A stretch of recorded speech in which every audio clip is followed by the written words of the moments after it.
Oh.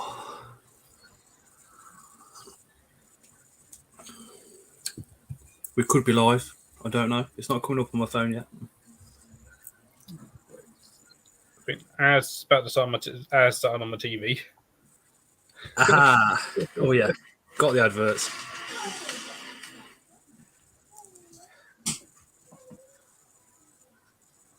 Is that skip?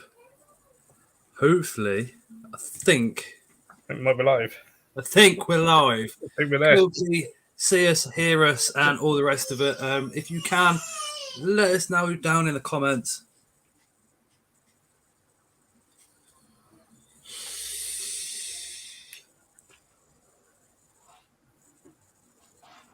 Yay! Hi, Lexi. Hey, Lexi. Hey, Derjan. Hi, Greg. Hey, Mark. Hey, Leah. Hey, Tony. Anton. Hey, Jim's Reptile Jungle. Who else is in there? Have I missed anybody? We have to go right back. Hi, Michaela. Hey, Leslie.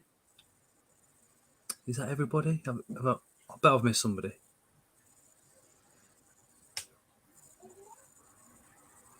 Hey, Gemma. Hi, Gemma. Is that everybody? I hope I've said hello to everybody. If not, just drop in the comments, Scott, you're an idiot, you missed me. I shall definitely say that. Hey, Derek. Hey, Derek. So we all know Phil has incredible inverts and other animals, and if you don't, then make sure you subscribe to his channel. No doubt somebody, one of the moderators in the chat, if you could just put Phil's channel into the comments, that would be absolutely awesome. And then if you're not subscribed to Phil, make sure you do so. He is literally a man mountain of knowledge. Thank you. And my beard's definitely better than his. Definitely. No. As the night goes on, in the comments, let us know who's got the better beard. And it Hey, Stefan. Hey, Stefan. Hey, Faceless. Stefan's dropped it into the comments. So Stefan has put Phil's YouTube channel into those comments, and make sure you're subscribed. He is an absolute awesome guy. Phil, hello. The zookeeper extraordinaire. In fact, that much of a zookeeper, you actually live there. I do. Yeah, it's in the middle of the zoo. Where did it start? I mean, how did you go from like being at school, being at college, or whatever you were doing to going, I'm at the zoo. I'm working at the zoo. Because, you know, across the country, there's not a lot of zoos. So imagine jobs at zoos are very, very limited. And there must be a lot of people applying for those jobs. How did you get there? It is and it isn't. I found the UK has something like, I think, over 400 zoos in the UK, which is insane. Like, it's a lot, but that covers everything from Bayarza and Iarza zoos to farm parks and butterfly houses and stuff. You need a zoo license to display animals. If people are paying an entry fee, essentially, or a donation fee, you need a zoo license. If you're open for more than 7 days a week, 7 days a year, even actually, it's like, yeah, something like that. If you're spraying exotic animals or animals and people essentially paying or donating some money to see them for more than 7 days in the year, you need a zoo license. You are a zoo in the UK. But for me, it all kind of started when I was 2. So about from the age of 2, I wanted to be a zookeeper. So I knew what I wanted to be. Lexi says you've got a better beard. Cheers, Lexi. I think she's right. So yeah, about 2. Yeah. It was about when I was sort of 2 years old, or just on, or not quite 2. My mum bought me a videotape of Philip Schofield at Jersey Zoo. Oh my god! It was bargain bin videotape back then, it was already old and stuff. It didn't cost it cost like 50p to a pound. Yeah, yeah, of course. No more than that. And it was just sort of like, that'll keep him quiet while she cooks, cooks the dinner, whatever. So little did she know then that 50p to a pound videotape was going to cost her a lot of money later on. Hold on 1 second. Anton, thank you so much. He's just dropped £4.50 onto the chat. Thank you, mate. And he says his beard is the best. It's not. Anton's got this black thing just goes, and it's about this long. Spider Mum says that hey, Christine. Phil's got the better beard. Much love. I said Dale. I used to have a lot of respect for Spider Mum. You know what I mean? A lot. I mean, Chris has just gone way up in my Oh, hi, Mark. Hey, Mark. So, so with that videotape, it's at my parents at the moment, but I still have that videotape to this day. Okay. And that's kind of where it started, but that videotape led to many holidays going to Jersey Zoo. Led to me doing keeper for the day experiences at Jersey Zoo, being a member of the Dodo Club with Jersey Zoo. So having memberships to most of the zoos in the area, so Colchester, Banham, Africa Alive, or Suffolk Wildlife Park as it was then. Freakby Wildlife Gardens, Linton Zoo. So, and basically, if going on holiday, I was like, I want to go to the zoo.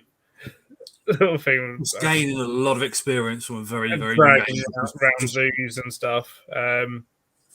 So yeah, from an early age, I was very much animals. So, always had pets as a kid. Had all the usual, kind of the mammal rubbish. Like the hamsters that just bit you, and rabbits and stuff, and guinea pigs, all that sort of stuff. And then when I was 7, my dad, he's always been a plant guy. I was working for plant nurseries, grandpa's for Chelsea Flower Show and the lights. So at the weekends, he would have his own plant store at country shows and stuff. And one of them, which was a 2-day one, the Eastern Herbological Society had a reptile display there.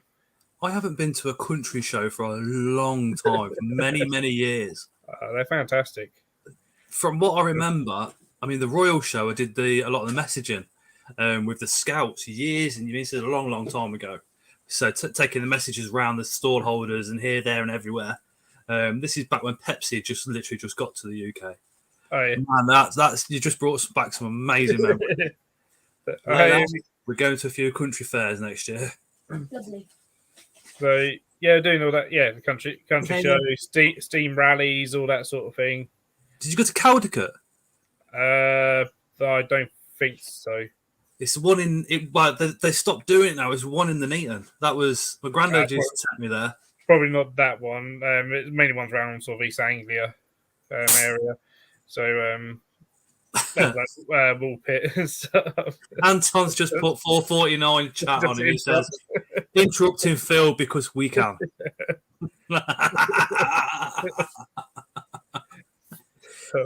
Did you watch a lot of Fred Dibner as well? Then looking at the Steam. No. Like I never knew really about like Fred Dibner back then. So I am a massive closet Fred Dibner fan. I think he was amazing. I mean, like, steam engines are really good, but like, engines have never really fascinated me that much. So, but yeah, I was doing the Wayland Agricultural Show in Norfolk, and 2-day show, and the Eastern Herbological Society at the time had a stand there, and I spent the weekend in there, basically holding as many reptiles as I could. Being absolutely fascinated with them. So, Hey, John. And then went to him like, well, I want a snake, sort of thing. Mum, Dad wants to say no. No, it's all like, no. You're not old enough yet. When you're older, maybe then we'll think about it, kind of thing. Being like, let him get a bit more responsibility in him, kind of thing. And Les Fox, if people know who that is, he's recently got back into sort of the hobby and trading again. He went, "Oh, how old are you?" And I went, "No, I'm 7." He went, "Right, you're the perfect age." And they were just like, "Oh, thanks, Les." Like, don't tell them that.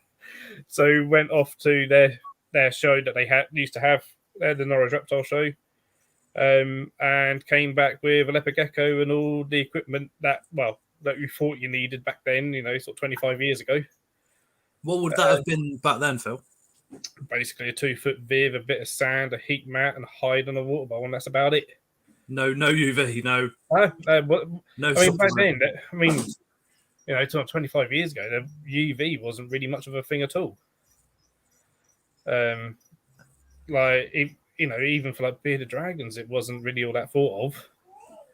And stuff. I remember years ago, 25, 30 years ago, when friends had reptiles, there was a red heat bulb, and that was it. Yeah, that's it. And whatever reptile it was like you said, a little bit of sand and hide. That's it. You're lucky if it had a heat mat kind of thing. You're lucky if it had any kind of bulb. Certainly, like thermostats were like, "What's a thermostat?" just move the enclosure around to get the heat and stuff. It was, I don't know if you know Tel Hicks at all. I've heard of Tel Hicks. Fantastic. Wildlife artist, does a lot of paintings and stuff of reptiles and things. I saw him do a talk at the AHH conference a couple of years ago, and he started in the hobby back in the 60s, and he was sort of like done how it sort of evolved and stuff. And he was like, "Oh, we started off, one of the first things, little turtles that are this big, but don't realize they get that big." And he had a plastic tub. They're musk turtles. Oh, that'd be like red sliders. I said, it's like, way back before my time. He said the most exciting innovation was after a couple of years, you could get a little plastic tree to put in it. Sort of thing. But back then we just didn't know. But yeah, so I was like, how I look at how we kept leopard geckos, 25 years ago when I first started, I was like, I would never think of keeping them like that now. So, but that's how it started for me privately. Then my mum she's not a fan of single animals. Got to have at least a pair. So your mum's brilliant. Yeah. So went out and got another leopard gecko to pair them up, sort of thing. So it's got a friend. So unfortunately, the first male one night managed to get out. Hey Thomas. Oh, hey Andy. My dad feeding one night, or whatever, just left just enough of a gap in the sliding glass door that leopard gecko got out. Couldn't find it for a bit, so then like, well, probably not going to find that one. So I was like, well, we'll go out and get another one, so that the female's not lonely, kind of thing. 6 months later, the original male turned up. Wow. Yeah. So my parents had been out for the night or whatever, came back late at night, and it was in the middle of the living room, curled up. Obviously very, very thin. So really emaciated. So my dad pretty much spent the night getting water down it and getting some basically blitz up food. And getting enough just to let's see if he'll pull through the night at least. And he spent, I don't know how long then, force feed, gradually force feeding and force drinking until it was well again. And it lived for well over 20 years. Even after, being escaping for 6 months and, not having all the, saying didn't have all the, nowadays the correct setup or anything, but that he pulled through. And so now it was like, well, now we've got 2 males and 1 female. We need another female, sort of thing. So yeah, of course. Got any idea where it'd been, where it was hiding, or just it must have been behind cabinets and stuff. But they'd pulled them all out and stuff. But never saw any sign. But it must have just been surviving on spiders and escaped crickets and stuff. Just enough to pull it through. So, but yeah, amazing. And yeah, I say he lived, a good age. I mean, so many people only say like, oh, leopard gecko's 15 years. It's like, no, it should be like 20, 25, maybe even longer. And that lived a good sort of 22, 23 years, even with everything going on. Was there any like bone disorders in him? No, not really. No, I think because there was, we did have the dusts and so. I mean, like the dust back then compared to the ones that we have now were rubbish. But I think they were enough that they almost thrived. Kind of thing. They weren't, by today's standards, they weren't thriving, but they lived long enough that you could almost say they did. Sort of thing. Like, yeah, there was none of them had MBD. Even the one that escaped for 6 months didn't have MBD or anything. It was, he was a very healthy. He wasn't healthy when they refound him, but came back to being very healthy. Wow. So aside from there, and then I think when I was 8, I got my first pair of snakes. What pair or? Yeah. My first, they were young, but they were a sexed pair of Mexican black king snakes. Wow. That I bred them when I was sort of 11 years old. Wow. Sort of thing. And I think I sold the male as an old male when again he must have been a good 20 years old. Wow, incredible. He was still very, very healthy, still able to breed. I was like, I ain't got a female, and like by that point, their prices have skyrocketed. Oh, the Mexican black king snake are just ridiculous prices at the moment. Yeah, I think I paid a tenner each. Hundreds, literally hundreds at the moment. I bought them as juvenile pair. Not quite. I think they weren't quite a year old, and so with my birthday money that I have, as well as buying the other bits. So they didn't cost me a lot at all.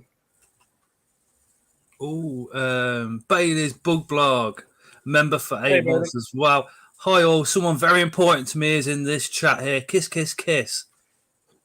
I know. Bailey's been on the pull out in the Dales. Yeah.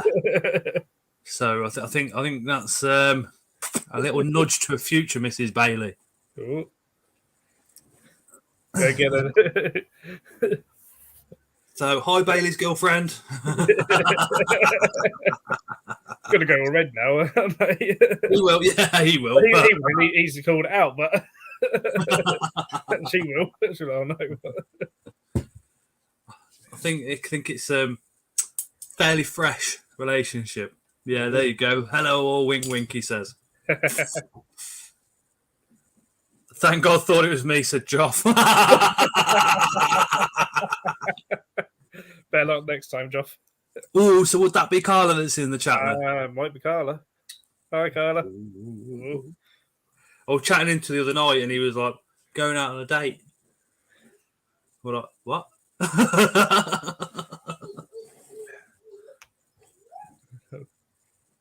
But that's kind of how it all started for me. Very young, and then just hey, Annie. Hi, Annie. So, slowly built. Back then, there was loads of reptile shows. Back then, so we started just going around to all the different reptile shows. And stuff. There was almost one a month. That's because you could just literally import and keep what you want, and and also like the antes hadn't quite built up, by that point. Either. Hey, Philip. Hey, Phil. I think the antes they were building up in the 90s. By sort of the late 90s, early 2000s, that's when it started getting more difficult with the shows. You know, I do remember I went to shows where there were protests and stuff, where they were were chucking things at you. There'd be they'd be protesting by locking each other in cages and stuff. All this sort of stuff. And stuff going on. And it got to the point as well where they were spreading a load of rubbish to the councils where shows were being put on, and actually got to the point where show organisers wouldn't actually release where a show was taking place until the Friday before it happened, before it went on. So the show would be on the Sunday, and you wouldn't know exactly where it'd be until the Friday just beforehand, so that they couldn't be cancelled. So it did become very, very secretive with the reptile shows for a while, which was really odd. Sort of thing. You knew one would be happening, but you wouldn't know whereabouts. Another thing until 2 days beforehand. That's just mental, because I mean, you've seen it yourself nowadays. You need a lot of planning. There's so much advertising for these shows; it's unbelievable. Yeah. And literally, back in the day, they couldn't advertise until 2 days before. There should be no advertising, because otherwise it'd be cancelled. So, and it'd be because, councils or venues would get threatened. Stuff with all sorts of criminal damage. They'd also tell all sorts of weird things to venue owners and stuff like, if anyone goes into that room within 1 year of a show being on, they're gonna get salmonella. As up just from entering the room, it's like, well, that's not how salmonella works. No. And stuff, this, that, the other. They came up with all sorts of things. Most snakes die in the egg because they commit suicide because they know they're going to hatch out into captivity and live a life of torture. So they wrap their tail around their necks and strangle themselves in the egg. It's like, what? Okay. The thing that gets me, it's like, okay, so if the protesters had got their way, what are they going to do with all the animals that are in captivity? Oh, they're just going to move. Exactly. Sort of thing. But so the show's got really underground for a while, but we still went to as many as we could. Building our collection of private reptiles stuff. Started taking them to my schools to do the old show and tell type things stuff, and then my middle school was put on basically like a little country show in the grounds sort of thing, little family fun day type thing. Were you the animal man? So basically became the animal man from my own school and stuff. But I was the animal kid. So you were the kid taking the animals into school, going, check out this. Yeah. And so started putting on displays, for the school open days and stuff. You can kind of see why you were going towards being a zookeeper. So hey, Michael, I was doing that from Hey, Michael. So doing that, from before teenage years. I was doing that when from the ages of 12 and stuff. I was displaying animals and teaching people about animals, how to look after them and stuff. And it's just continued on and on. Going through school, any assignment I could write about animals, I'd write about animals. Yeah. If I could sway it towards reptiles and amphibians, invertebrates, I'd do that. So, then by the time I got to Derby School and do work experience at 14, I was the one that was like, well, I don't want to be a zookeeper, so I want to do it at a zoo. Sort of thing. Did you manage to get work experience at the zoo? I did. So, you wouldn't be able to do that at 14 nowadays. No. It's 18. 18 and over normally nowadays. But I managed to find Colchester Zoo offered it for, for 14 and overs. So I was like, oh, can I do it at Colchester Zoo then? Kind of thing for 2 weeks. Like, the school at the time was all like, oh, there's, this newspaper, there's this mechanics, there's this hairdressers, there's, that. None of those interest me. I want to go to the animals. I did mine. I did 2 weeks at an aquarium. I did. Yeah. A5 Aquatics. But yeah, loved it. But yeah, got 2 weeks work experience at Colchester Zoo, 5 days a week. So it was down to, my mum and my dad to take me there, 1.5 hour drive each way. Not too much pressure for them then. So, got to be there by 9 in the morning, kind of thing, and pick up at sort of 5, 6 in the evening. Were they both working at the time as well, or both working? Wow. Yep. So I mean, they both supported me hugely. They're like, it's his passion, it's what he wants to do, sort of thing. Ain't gonna enjoy doing my experience at a newspaper or an estate agents or anything like that. Because doesn't interest him. Yeah, yeah. That's his passion. Well, they diligently took me 5 days a week for 2 weeks, Wow. taking it in turns, sort of thing.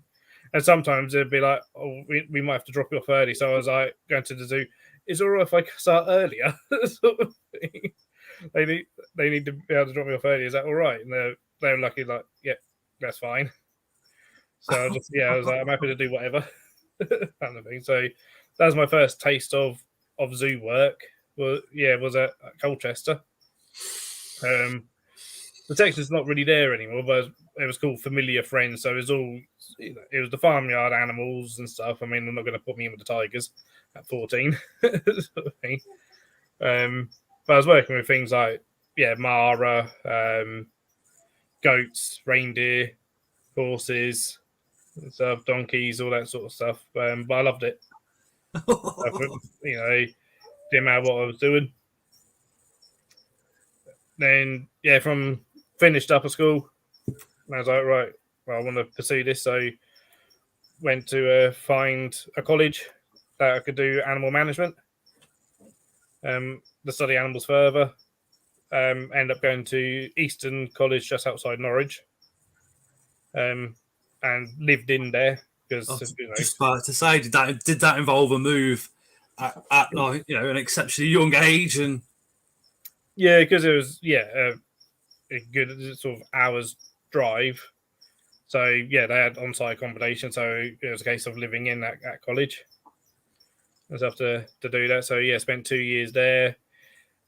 In that time, I'd done a year's work experience at Banham Zoo. Okay. So I've done 2 weeks work experience at Amwell Aquatics, which is an aquatic shop. Actually, not far from here, not far from my parents, in Soham.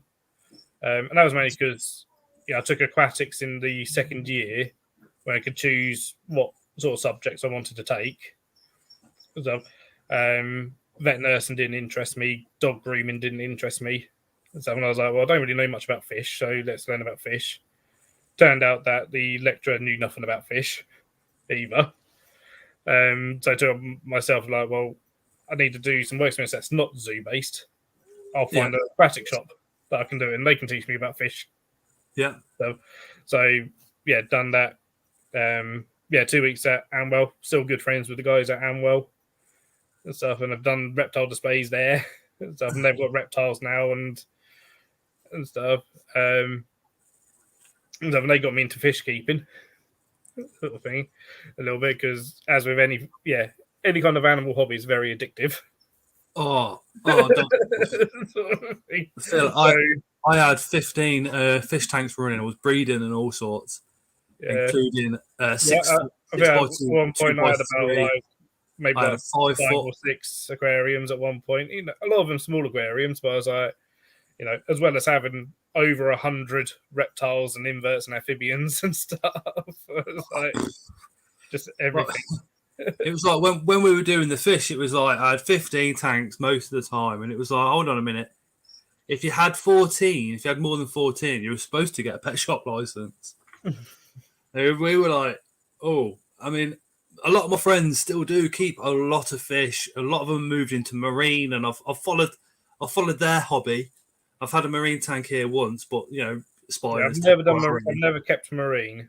My mate's marine setup is just like wow, but the money he spent on it as well is like Yeah, it costs a lot of money. You think reptiles and spiders are expensive? Nothing compared to marine. Yeah, so I'll just answer Josh's question there. We have 2 tigers at the moment at Sheffield, a mum and a daughter, 2 Sumatrans. One you're probably referencing, Amber and Rana, we had to put them down, unfortunately, a few years ago. So, yeah, they told me about fish because when I took aquatics, the lecturer that should have done it got fired. So the lecturer they put in to do aquatics was like literally the first aquatics lecture was like, I don't really know anything about aquatics, so let's all go to Pets at Home. And it was all like, and even at like sort of 16, 17, I'm like, what? So I was like, that doesn't sound right. So that's why I was like, I want to find an independent aquatic shop, go down, have a look, and go, right, these guys know what they're talking about. Maidenhead seemed to be very good for going from one shop to the next shop to the next shop. They always seem to have, people that are very into fish and into fish keeping. Pets at Home, I think I'll just refrain from saying anything. Is probably the best. Yeah, the best. Just in case of you don't want to. Yeah, I don't know. No lawsuit. Yeah. Hey Moon. Yeah, hey Moon. We've got 2 Maidenheads near here. One is good, and one is known to be absolute rubbish. We've got to avoid one in Coventry, and then one just outside towards Solihull way, and they're absolutely awesome. The corals and the marine fish that my mates, because when my mate goes there, I go with him. All the rest of it, and it's just like, it for me going in the fish room. It's like Charlie going into the chocolate factory. Yeah, it is literally just like, ooh. I mean, I have got a fish tank, but I've got 2 catfish, 2 Sidontis upside down catfish, and a male and female axolotl in there at the moment. And as the axolotl get bigger, I'm gonna have to put them in their own tank. Yeah. I'm actually still debating whether to breed them or not because there is a lot out there. So I might keep them separate yet when they come up to maturity. Russell says, we both know Shirley is a place to be. I tell you what, Shirley Aquatics, Solihull Way, Birmingham, is another level, absolute another level. They have a marine fish tank upstairs, and you can see straight through it. And then they've got these big, massive windows with a big, massive door at the front, and you can see everybody. And you can see right outside through this fish tank. So it's such a surreal thing, but absolutely amazing. They know their stuff. Nidge is the manager of the reptile side of it as well, and he is very, very knowledgeable guy. Very knowledgeable. Absolutely awesome. In fact, the last time I went there was it was Christmas just before COVID started. So we had the Christmas, and then I think we had COVID in the February. Yeah. So I haven't been back yet. And it was a toss-up this month whether to go there at the end of this month or whether to go to the Newark show. Might have to take a trip up to Shirley at some point. I've never been. Oh, I'll meet you there. It is unbelievable. It's really, really good. The Reptile Room, it's not a massive one. I can't remember the lady that works in there. She's mad as a hatter, and she's absolutely awesome. One of the frogs that I bought escaped, so she was literally just diving all over the room trying to find the frog. And she got it, But it's just an incredible experience just to go. Do you know what I mean? Yeah. downstairs, you've got, like I said, you've got the reptile room, you've got all the accessories and all that bits and bobs. But I highly, highly recommend going straight upstairs and checking out their marine setups and just checking out the fish, man. And it's just like, ooh. So, like, yeah, and I've done the 2 weeks and well. And at the same time as doing 2 weeks and well, I started doing work experience here at Shepperth, where I work now. So I started at Shepperth as a 1 day a week work experience when I was 17. And they haven't got rid of me, basically. Yeah. Started here 17, now 32. So I know everybody in the chat is going to be like, he's 32. So. When I first met Phil, and indeed in person, I thought Phil was literally 24, 25. Very, very young looking 32.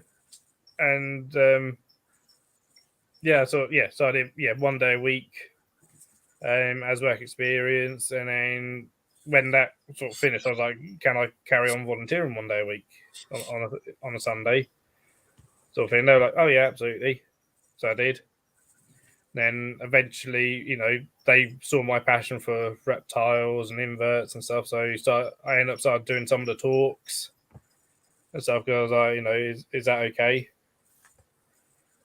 So, so I just started doing some of the talks, and then they were like, oh, if because you're doing so many of sort of, I basically took on like the bug talks and stuff, and so they started paying me sort of cash in hand, a little bit of money every now and then, just sort of like, oh, here you go, you've done that sort of thing. Yeah. Until eventually they offered me a part-time job. So yeah, just as a cover keeper, 2 days a week. And so by this point, I finished college. I'd passed animal management. So and my first job was Burger King, sort of thing. So I was doing that, volunteering here. Sometimes we do a day voluntary work here, and then go and do a full shift at Burger King. Sometimes. So Anton's just put the blue hearts up with the 449 super chat. The blue hearts is because our Leo is autistic, so the blue hearts represents autism awareness. For anybody that's new to their lives, that is. Autism. Whilst volunteering here, I've got the 2 days a week here. Just as that happened, I actually left Burger King to work for the National Autistic Society as a support worker. And so I've also done that as a bank worker. So I basically chose my hours. Yeah, bank staff, yeah. Yep. And so that tied in me, because I could go, right, I can't work these days because I'm working, or volunteering here and then working here and stuff.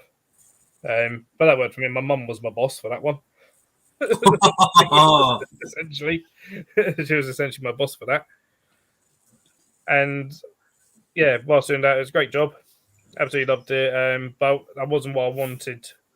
That I really wanted zookeeping. So any zoo job I was applying for, especially reptile, amphibian invert, that sort of side of things. But it's very, very competitive to get a job in a zoo.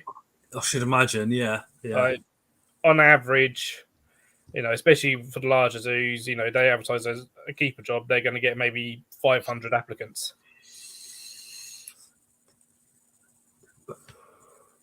Sort of I should imagine they get 500 applicants, and then literally 500 locals applying as well as. Yeah. So, I was applying for things like Barnum and Colchester and stuff, not getting them. So, and during this, I just basically chipped away at essentially building my own section here at the park, here at Shepperth, and then one day went, "You need me full time now, don't you?" Literally just created your own position. Yeah. That is awesome. Pretty much, and they're like, "You know what we do? So you want to run all the reptile and invert side of things?" So I was like, "Yeah." Yeah, lives near Colchester Zoo, he says. Yeah, he ain't that far from there. So basically, you created your own position at the zoo Pretty much. and took over the reptile and invert side of things. Yeah. Hey, Toby. So, I did yeah. see the... Obviously, Hey, you know, Toby. you did a video on what was going on in there with the Halloween setup that you Yep. did. I thought that was brilliant. Absolutely brilliant. Been doing the Halloween displays for the past few years here at the park. They know I've got more inverts in my private collection than what there is at the zoo. And it was they came to me like, how do you feel about they do displays with parents and stuff. They do displays and like, how do you feel about putting on a display here? Sort of thing. So I was like, well, yeah, I can do that. Sort of no problem.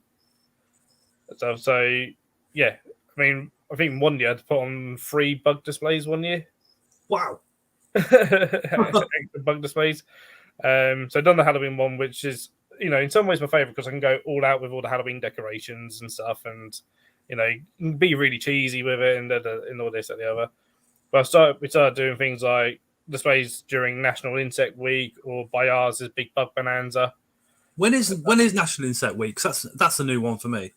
It varies actually. I have to look that up because it's a biannual event. So it's every 2 years. Yeah, it's every 2 years, National Insect Week. It's run by the Royal Entomological Society. I can't remember since like the world shut down. I can't remember what year it's meant to be on and stuff. And then Bayard's Big Bug Bonanza. That was an idea that sort of came up within the Terrestrial Invertebrate Working Group for Bayard's to put on the alternate years to National Insect Week, so that we weren't like treading on their toes, kind of thing, but so that zoos could have a year. One year, one the next. Yeah, and whereas sort of National Insect is more about native inverts, but a lot of zoos we have exotic inverts. Yeah, and we'll use them to celebrate, sort of celebrate inverts in general. It's all like Bayard's Big Bug Bonanza. We can use that to celebrate all the exotics as well and stuff, and and really push sort of their conservation stories and stuff. So I was doing like displays for that as well. And then one year, might have been 2019 maybe, my director asked, could I do an Asian bug display for our Tiger Day? Oh, cool. And she was like, so was like, would you be up for it? I was like, well, yeah, if I can celebrate bugs on Tiger Day, sure. Sort of thing. I was kind of let me work out. I was trying to work out how many sort of Asian inverts I had, sort of thing, if I could put one on, sort of thing. And me being like, right, what can I get in for it, kind of thing. And I was just like, right, well, I can put all the pokies on display. I can do this and the other. Yeah. Or if anything's got tiger in the name, kind of, in its common name, kind of thing. It's like, okay, this isn't Asian, but it's called tiger. Yeah, I got you. Tie it in loosely. Is it just purely the amphibians, the reptiles, and the inverts that you've dealt with in the zoo, or if you have the privilege of dealing with other animals? I've worked with almost all the animals. I went to the zoo just after lockdown. We went to Twycross, and we see this animal from a distance. We can't get up close to it, obviously, because we're the public. And it's an elephant. And then, obviously, you see the size of these things, and it always takes you by surprise. Have you got any elephants where you're at? No, we're nowhere near big. We're only 8 acres as a giraffes or anything like that. No, our biggest animals are tigers. They're sort of the largest animals. And how close you get to the tigers? I get within a few inches. Fuck that. Sorry, Lexi, if you're still watching. But I mean, there's mesh in between us. There's strong mesh in between. There's always a barrier. Never sort of mesh. Yeah. Mesh. Strong mesh. I love that. Yeah. The tiger's 2 inches away from me, and in between us is this mesh. Yep. Yeah, very strong steel mesh. Have you had the experience of kind of feeling their strength in some way? Maybe like rope through the mesh, or I don't. When Kelaboo, if she does a proper roar at you, every organ in your body vibrates. Is it just that deep and that loud? Yeah. Joff Exo Terramesh. If she really roars at you, you can't help but okay, there's no chance that you would win, sort of thing. So you just got to respect that power. Whereas her mum, Rattler, she's just like a domestic cat. She's just like do anything with her, and she's like, I don't care, kind of thing. But yeah, we get close by within safe. There's a lot of safety involved stuff. Has all to do with training and doing their training. Where we sort of getting their paws up, getting them onto scales to weigh them. So, how'd you get all of those on the scales? So the scales are there all the time in the medical cage. They just come in and they lay down on the scales, and then you give them a chunk of meat. Just as simple as that. There's your meat, and you go. Yeah, it's all with training. It takes time. Sometimes you get it very quickly. Sometimes it takes a bit longer.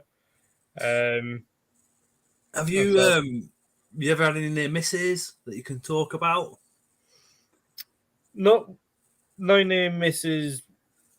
I mean, like only with other animals. Like, so we had a pair of owls once. One would go for your face and one would go for your crotch at the same time. And you're there like, what do I protect first? Kind of. Definitely the crotch. Kind of thing. And stuff. So that was always fun. sort of like dealing with those. Otherwise, I mean, like the worst I've had an armadillo bite my finger. What was that one like? That hurt a lot. I was in the middle of a talk. He jumped up a bit straight through my fingernail, sort of thing, and I had to carry on with the talk, sort of thing. What? Yeah, we don't. Oh my god. Yeah, I don't do that. That's T-Reps, and that's it. That was in Thailand. That is a dream, isn't it? Really, but I don't think I could do it. Yeah, no, we never do. We never do that. So we don't touch them. Anything. Our hands never go through the mesh.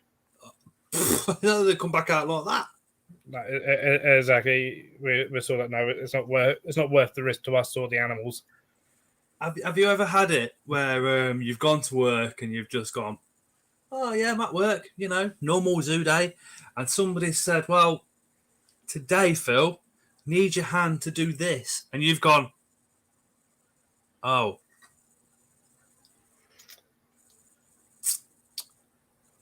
Is there anything, any of the jobs that you've had like a one-off that's just like completely caught you by surprise, and even you've kind of gone, ooh. I think the only one is actually when I was work experience at Bantam Zoo, middle of winter, doing sort of have a meeting every morning and stuff, and I can't remember if it was the head keeper, I think it was the assistant head keeper who was running that shift that day. Or might have been down in Wanjo or whatever. But they'd found a muntjac that was frozen in a pond. What? And I shouldn't laugh, but like, what? Yeah, it clearly jumped. It was like I think it's jumped in overnight. It's a wild muntjac. Jumped in one of our ponds and it's got frozen. Sort of thing. Can someone go and get it? And basically, I think it was the assistant head keeper at the time there was like, yeah, that he was going to get it. He was going to come and help him.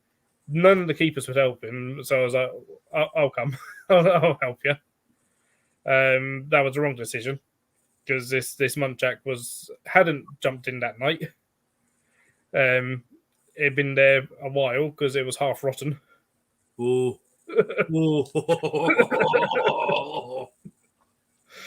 So the problem it was a pond that had been completely fenced off, so you couldn't actually see past. It was like couldn't see it at all because it was all going to be knocked down and stuff. So there's all construction fencing over it, so you couldn't actually see what was going on behind it. And so, yeah, it must have just jumped at some point and then been missed. So yeah, went to get it. So I was the one that got the job of reaching down to grab it out, to pull it out, to stick it in the bag. And as I pulled, its leg just came off. See you later, Andy. Thanks Andy. for popping in. So it was sort of like, that was pretty nasty. I bet the smell must have been like just. It was ripe. It was ripe. And then the only other thing that wasn't that I got asked to do it. I was working with some vervet monkeys. I was cleaning the window, and there's one mark on the window that just wouldn't come off. And no matter how much window spray I was putting on, the scrubbing wasn't coming off. So I ended up scraping it with my fingernail because it was just annoying me. And then after I scraped it, I then realised what it was, and it was vervet monkey spunk. Is that where you went? I was like, oh, I've just scraped vervet monkey spunk off with my finger.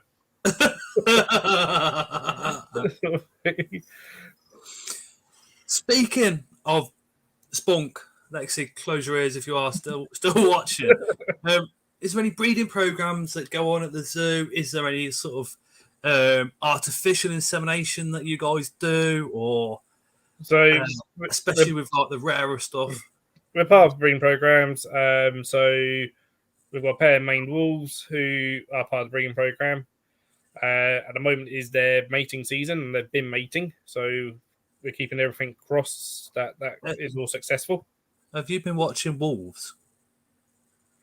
I haven't seen it. My colleagues have, but I haven't. Okay.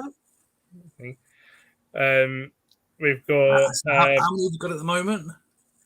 Sorry, how many have you got at the moment? Maned wolves.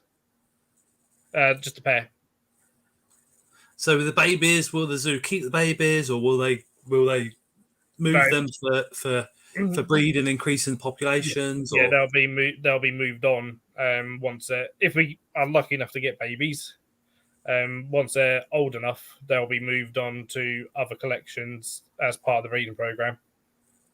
And that's all governed to us by what's called the sub-bookkeeper, which is basically the person who is in charge of the species for the whole of Europe and decides where each animal goes and which animals breed and which don't. So they keep that record then of the DNA and that's pretty good though. To be fair though, so it's you're never going to have a brother and sister or a mum and that's the idea. That's the idea.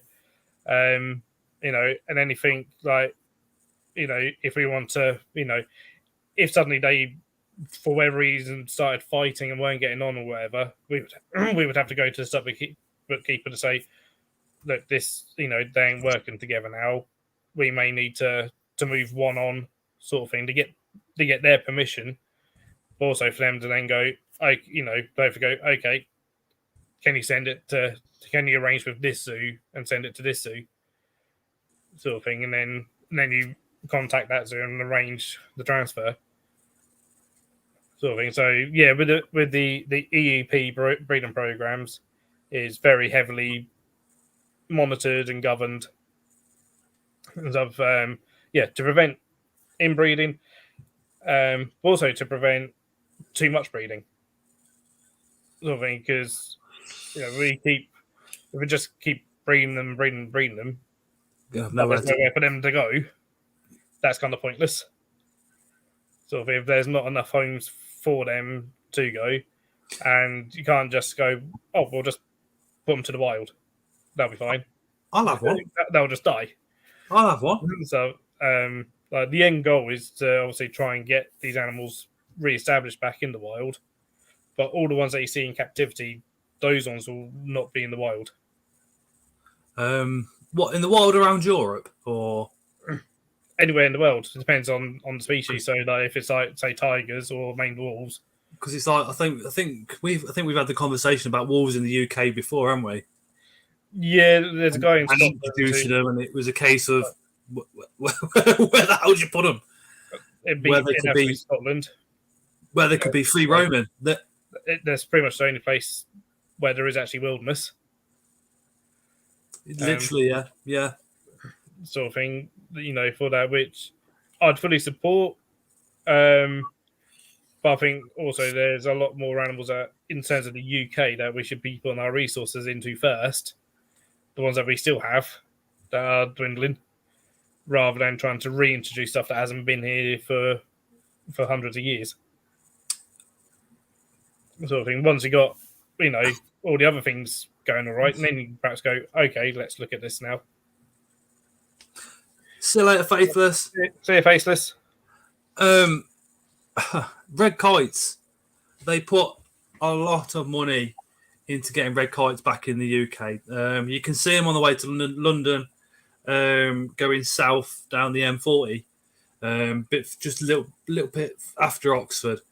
One of the farmers has got a lot there, but they've reintroduced them also in Wales, haven't they? Yeah, I think so. Yeah, that cost a lot of money. Like you said, that could have gone successful at least. But there's red kites in the world already. Oh. So like you were saying, that could have gone into protecting species that's native to the UK that's still here. So, I mean, it's always kind of a juggling act of where resources go. So it seems it's often what's popular. I see you, Christine. Wow. Is Christine off? Yeah. Oh, see you later, Spider-Man. Thank you so much for popping in. Greg says he can look out one of his windows and see dozens of red kites. Most he's ever seen is 20 in 1 hour. That is a lot. So, we've got Stink Bomb joining us. Hello. Hello.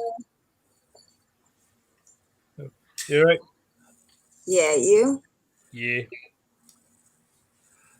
So this whole zoo career that you've had up till now, obviously you've got to met other keepers, probably famous people that have been coming to your zoo and stuff like that. Who's been your highlight, apart from me, obviously?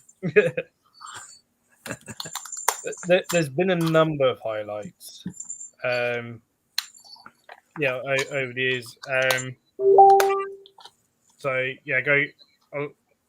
Past couple of years, been I haven't been able to attend physical conferences, but physical zoo conferences. So within BIASA, which is the British and Irish Association of Zoos and Aquaria, so they're like a governing body, if you like. It's a membership, so you don't have to be a member to be a zoo, to be a zoo license, but they hold you to higher standards than a zoo license. And then you got EASA on top of that, which is the European Association of Zoos and Aquaria, which then holds you to higher standards still and gives you access to all the breeding programs. And so, but within BIASA, they have working groups. So you've got the reptile and amphibian working group, or RORG. Then you got the terrestrial invertebrate working group, or TWIG, as we call it. Then you got the aquariums working group. You've got the mammal working group. You've got the avian working group. There's even a plant working group as well, for plant conservation. And so, and within the working groups, normally have an annual conference. There's normally sort of 3 days where we go and just have various workshops where it might be, in terms of reptiles and amphibians, lighting. So like how to do like heat mapping and UV mapping of enclosures and stuff, which that's always really fun because that's normally with Francis Baines. So a lot of people, when you say Francis Baines, I suppose a lot of people in the chat are going to go, who's she? Yep. Um, But she is the UV queen. literally, if it wasn't for her, half the reptile lighting in the UK hobby wouldn't even Wouldn't be exist. where it is. Would not be where it is without Frances. But yet she's the most humble person going. So, and she'll just let little things slip every now and then, like it's nothing. Like she was the person who coined the term Ferguson zones, and so it was Gary Ferguson who invented the zones, but it was Francis who was like, name them after yourself. He didn't want to, and she was like, no, they need to be named after you. So she went out of her way to make sure they were called the Ferguson zones because he was the one that came up with it. The Ferguson zones has got to be one of the most easy to follow guides with reptile lighting that's ever happened. Yes. Such an easy. I mean, is it just remind me now. It was is it Reptile Systems? They're the ones that have now branded their UV lights as Ferguson zones. They brought the poster out and they've got all the lights.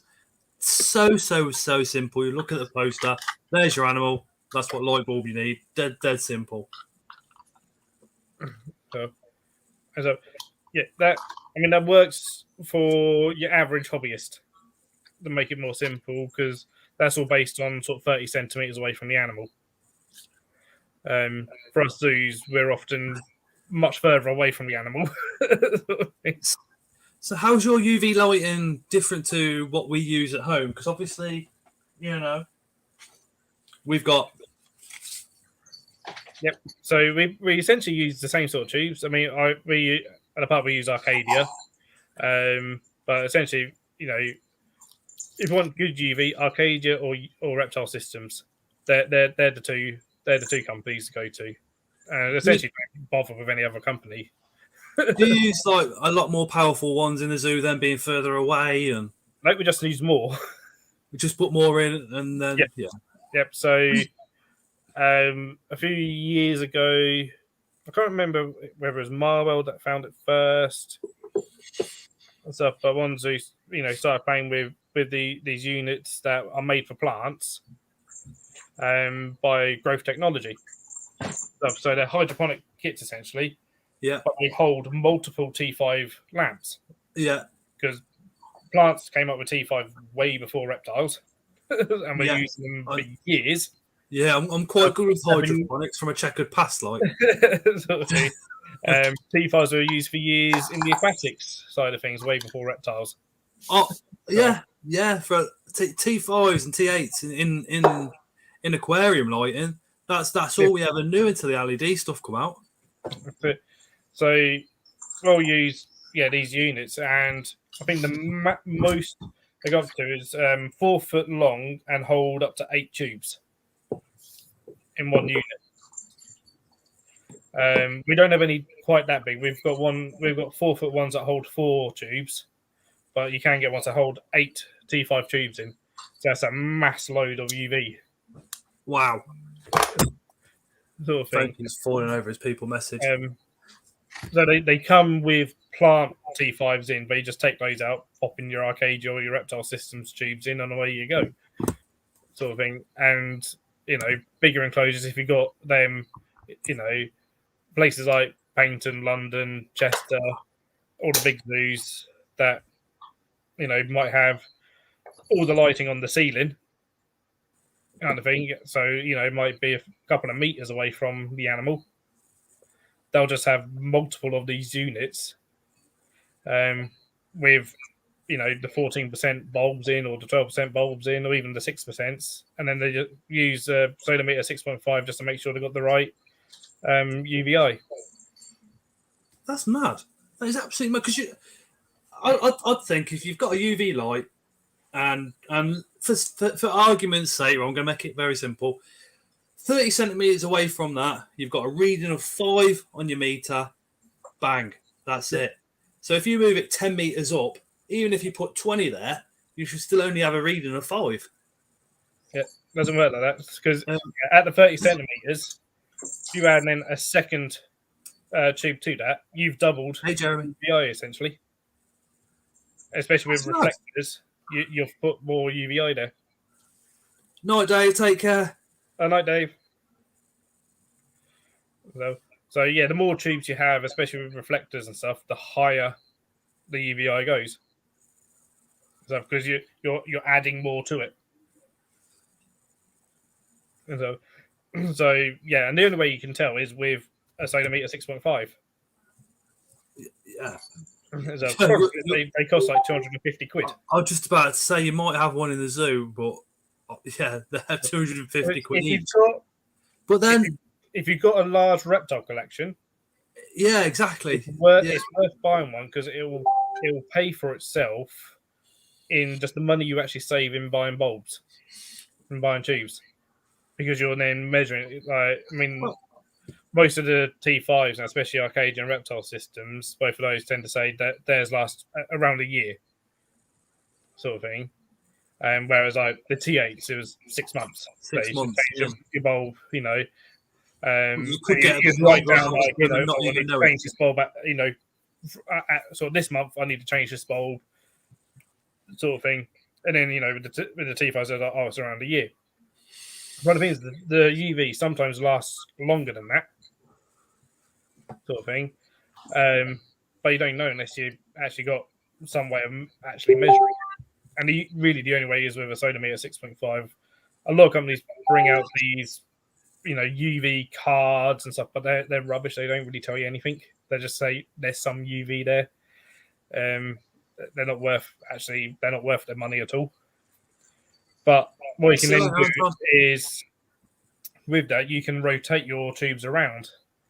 So the tubes that you got on a bearded dragon, they give that its, you know, real high UV. That'll degrade, but then you can use it on something that needs really low UV. I never, ever did I think that. Yeah. I always thought at the end of those 6 months, that's it. UV's knackered. Put it in the bin. Got to get another one. I never thought that it would degrade to a point where you could go, actually, this will be all right over morning geckos. Yeah.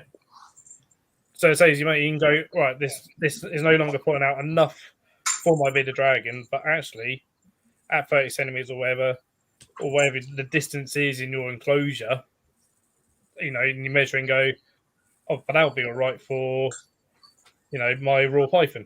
Cool, I'll stick it in there. Kind of thing. You know, that'll be all right for my leopard gecko. Okay, I'll stick it in that then. Just going back to sort of manual zookeeping, if you like. Everybody always kind of says along the lines of, oh, you know, what's the smelliest animal? What's the smelliest poo, dung? But I'm going to ask, what's the best smelling animal? Is there an animal that you can go in and it's like, you know, maybe a real sweet smell? Or if I could, I would love to have them here. A couple of my colleagues would love to have them here. Binturongs. What? Binturongs. I'm going to have to Google that. They are amazing mammals. They smell like buttered popcorn. Really? Yeah. I don't know why they smell like buttered popcorn, but they smell like buttered popcorn. Wow. They're awesome animals. Hey, Dale. Look at them. Yeah, as they said, they're sometimes called bear cats. They're not even bear or cat. They're not the ones that shit the coffee beans, are they? No, not civets. I can't remember half of their names. So they're kind of similar to civets. I don't know if they're in the same group. I'm not sure. But they're often super friendly as well. They'll just climb on you. And then, yeah, they smell like popcorn. Buttered popcorn. That is mental. What I was to ask you then, which one's the smelliest? Which one's the dirtiest animal where you literally open the door and you go, whoa, hey up, Sonny Jim. When it farts. There's a few. Normally carnivores. So cheers, Mark. things like tiger shit is pretty pongy. Otters, they're pretty smelly. I remember. Ocelot is arguably one of the worst. I remember as a kid. So this is what 30 plus years ago now.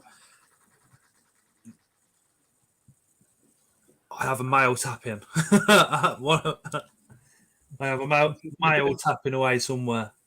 Nice. I need to find that one. What was I going to say? Yeah, like I said, over 30 years ago, yeah, my granddad was into his allotments, into his gardening and everything.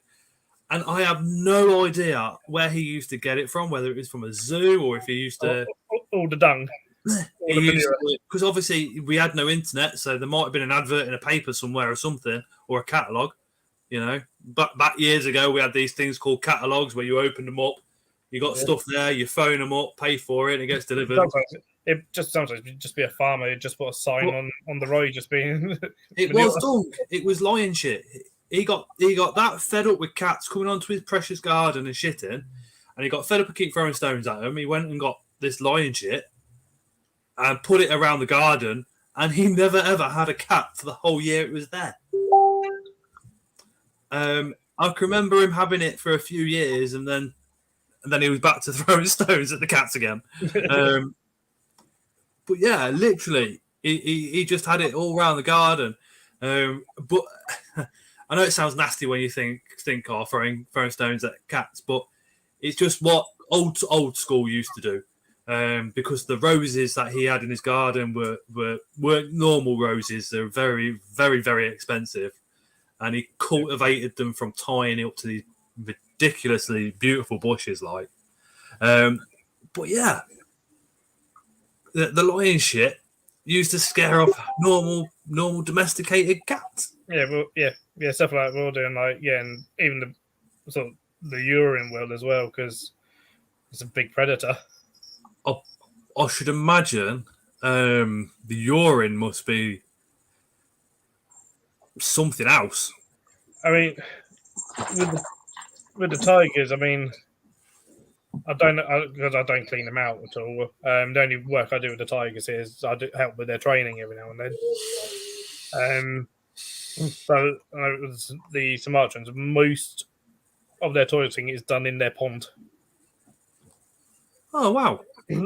Sort of thing. So is that in water?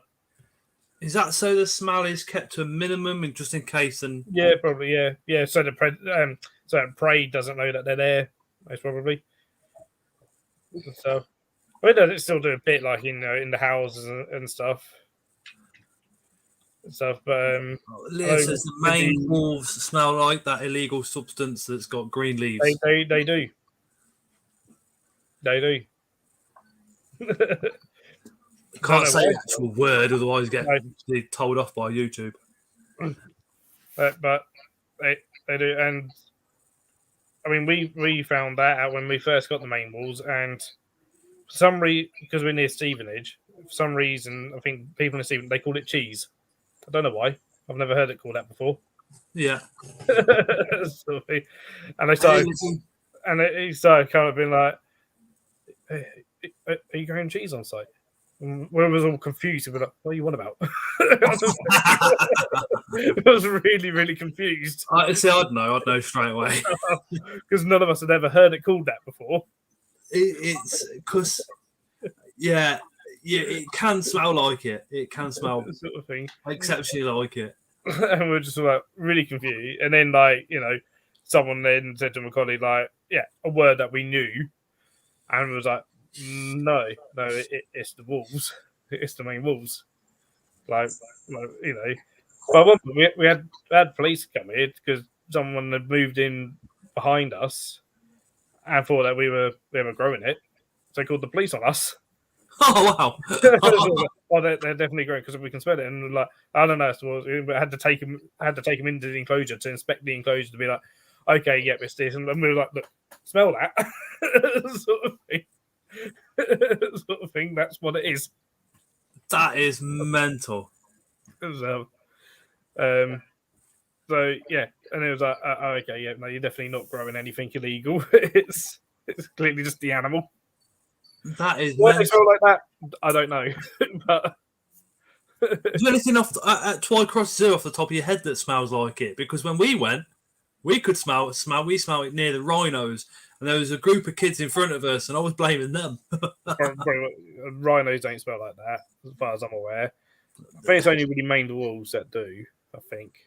I mean, there might be some other animals, but I think it's because they smell like. We'd never know if someone is, smoking around them. We don't know if they are just smoking an actual cigarette or someone else necessarily, because it's all like, they smell like it. I should imagine over the next 5 years, smoking will be down to a point where it's like if somebody is smoking, it's probably weed. Do you know what I mean? That's it, yeah. Or banned completely from everywhere. Kind of thing. And we think because we've always been very much a family park, and like we started off more for like young children and stuff. So like we tend to say, don't have smoking all around the site, kind of thing.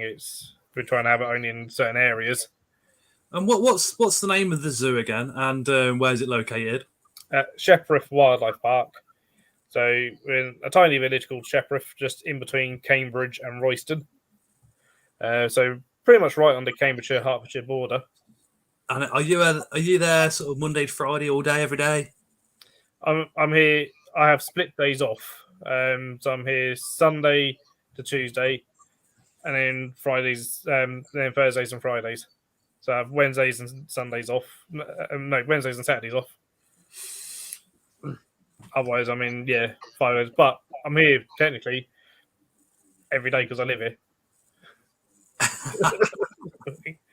I live in the middle of the zoo. I'm an on-site keeper. What would happen if you got a partner? Could they move into the zoo with you and then carry on going to work somewhere else? Potentially, that'd be something. Or is that just a bridge that you cross if you ever come to it? That would be something that would approach. If it was like, oh, I'm not in the position to move out or whatever, because rent around here is stupidly expensive. Yeah, I can imagine. That'd be something I'd then have to, approach the owner to be like, doing it sort of thing, and to see what they said, sort of thing. Ellie, have you got any questions about the zoo for Phil? Put you on the spot a little bit there, haven't I? I'll see you, Toby. How many times I talked to Phil? I think every question I've ever had has probably been answered. For the sake of the stream and for people that are watching that might not have, you might have asked him an unusual question that we've not thought of. Okay, Phil, when are you installing the dungeon? A dungeon at the zoo? Why not? How does the biggest turd?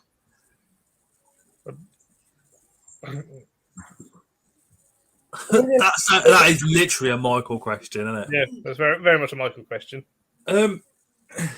So, have they ever had any escapees? Said Greg. Right, largest. I'll do turd first. Largest turd is probably in between the tiger. Most probably tigers. Closely followed by big sulcatas. Did you ever follow Callum into the toilet when he was there, though? Mm-hmm. I didn't know. He might have beat them. So, then escapes, unfortunately, do happen sometimes. Lucky enough, we've never had real major ones. Well, I'll say we've recently had a fairly major one where unfortunately, someone done criminal damage and let out an animal. But luckily enough, we was able to get the animal back. So, which is very lucky. Did they catch the person that done the criminal damage? No. Chances of catching is slim. Was it intentional at night time? Like very much intentional. Fences were cut and stuff. And unfortunately, things like this do happen to zoos.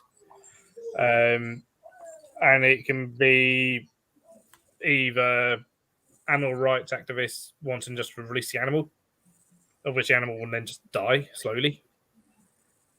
So, or cause damage and get bad press. or unfortunately end up being found and being shot by the police, whoever, for fear that it's going to be a danger to the public. And so, even if it's not, so it can be just people that are bored and taking an opportunity. Can be people trying to steal. And someone's trying to steal for an order. There's some, the salon. So they've had someone go, oh yeah, can we buy whatever? And then they just find, they'll find a zoo that's got that animal and see if they can steal it to sell it into the black market, and into the illegal pet trade. And that happens in the UK. That's just like, I would never ever have thought that would ever happen. Unfortunately, it does. So it's like, any kind of exotic mammal, that kind of stuff, especially things like primates and stuff, really have to question where those animals have come from and stuff. And have they been obtained legally? Has the person bred them themselves, kind of thing and stuff. Greg says happens with the tortoises a lot. Yeah. Michael says, has anyone tried getting into like the tiger's enclosure or any of the other enclosures? Not that I'm aware of.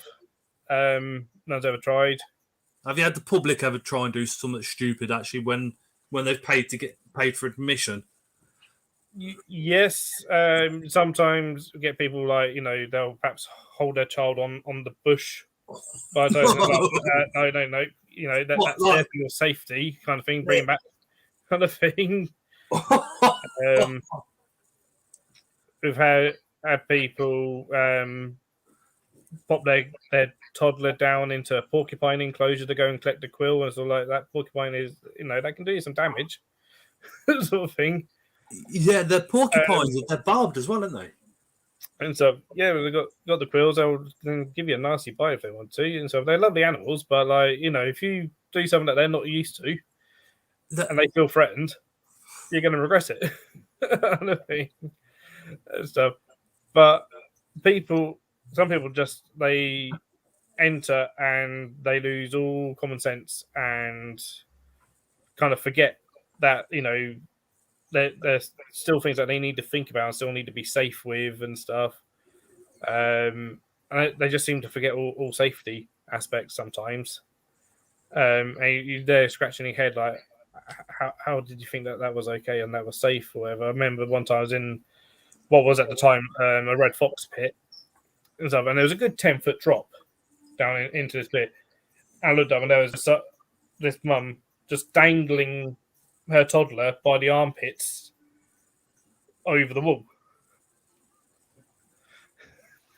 It's like, can you get him back at the other side of the wall, please? And I'm like, oh, that's right, I got a good grip. I was like, no, if you drop that kid and it falls. Was the police contacted on that day? And stuff.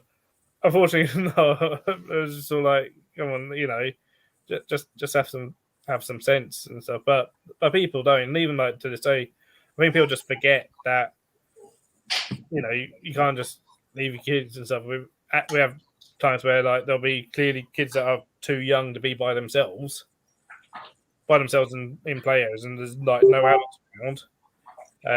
Because our policy is if you're under 16, you need to be with a guardian at all times. Instead of under 16s, sort of thing. But people just go, oh they'll be all right. So, but you don't know who else is around. Yeah. We can't ask every single person that's coming in. Yeah, but okay, Phil, I understand your point on this, right?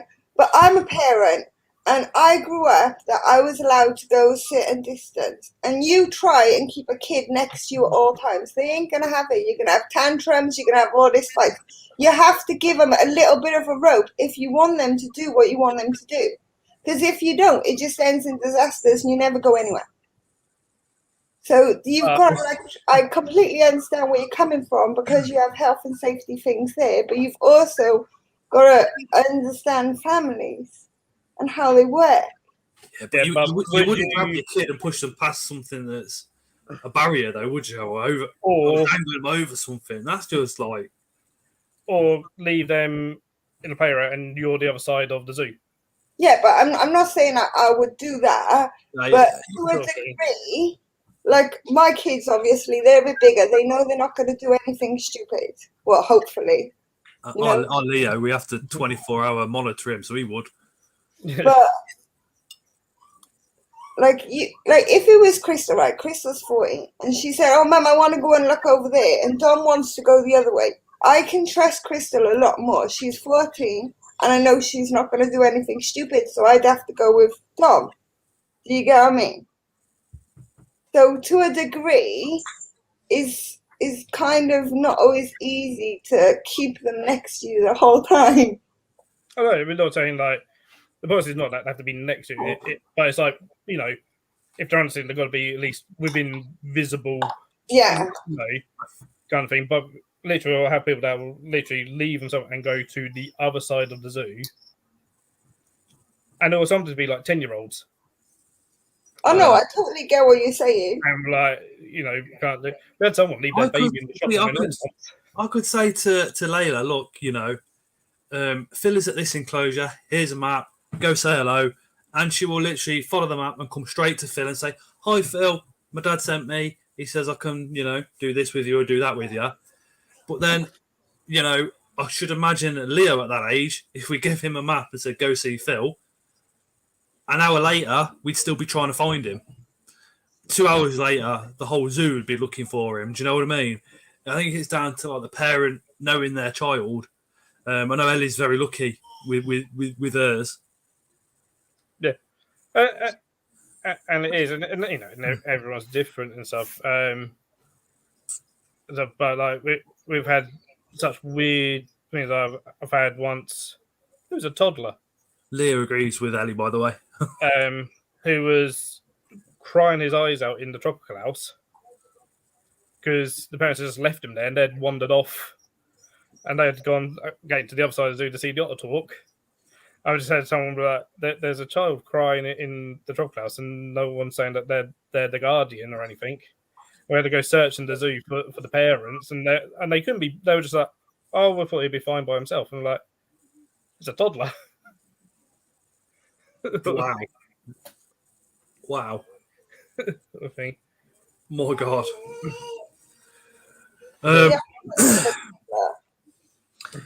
Greg says Longleat had someone open the car door and try to steal a cheetah club cub. Doesn't surprise me. Leah says, "I will 1,000 times vouch for the Aardvark experience. Apparently, it's not very popular, but it's honestly amazing." Michael says, "Phil, what animal does the funniest things where you work?" That's a good one. Funniest things. I've seen monkeys at Twycross literally sitting there, giving it this. And Yeah, well, and I like, mean, you know, one of our Vervets did. Billy, sort of in his prime, but we had to put him down the other week because of his age. But in his prime, because he was an entire male, and Vervet monkeys have blue testicles and a bright red penis and stuff. And he would Killer clown.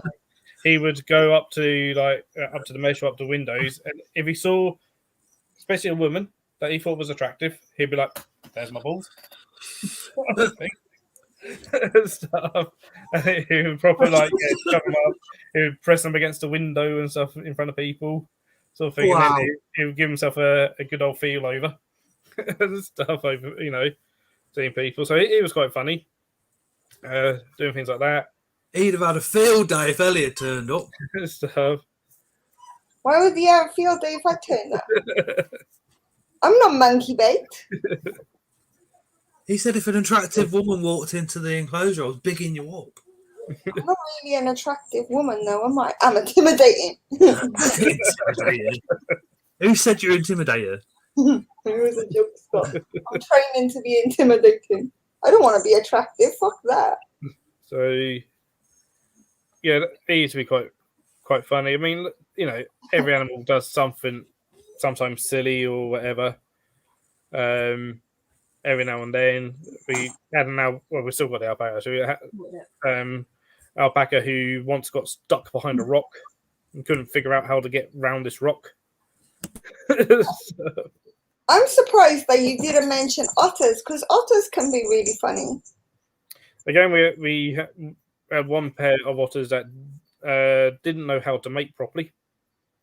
But even when they talk and they play with their little toys or their foods and stuff, it's really funny. So, yeah, I don't tend to see them. Oh.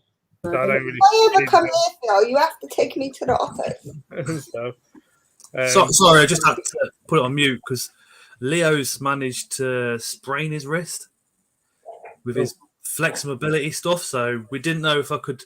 We're at 8:30. Tara was considering taking him to the hospital. That's why I had to kind of mute myself and go for 2 minutes. But he's all good. He's all good, thank God. And we had a pair of otters that didn't know how to mate properly, so they just used to 69 all the time. It's dead. I suppose that's one way of keeping each other happy. I mean, they're having fun. So I suppose you figured it out at some point, though. Those ones never did. Oh. So we ended up either swapping both of them or one of them, and now no stopping them breeding then. So he is Mark. Yeah, thank you, mate. I was just going to ask that. There's no point now. You answered. Yeah, Tara. She just basically said she's got the baby oil out. I wonder if she's left There's it out. more cat turd on my sofa. Go away. And she's just spent the last hour massaging his arm, and he's gone from feeling sorry for himself and crying every time you go near it to being completely fine again. So that's good.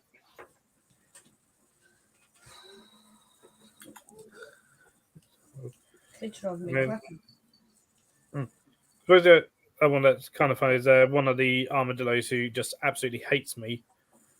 Loves to play tug of war with my trousers. Oh, he never pulled them down. And so he just bites onto my trousers and tries to bite through my trousers all the time. Or tries to get in my boots.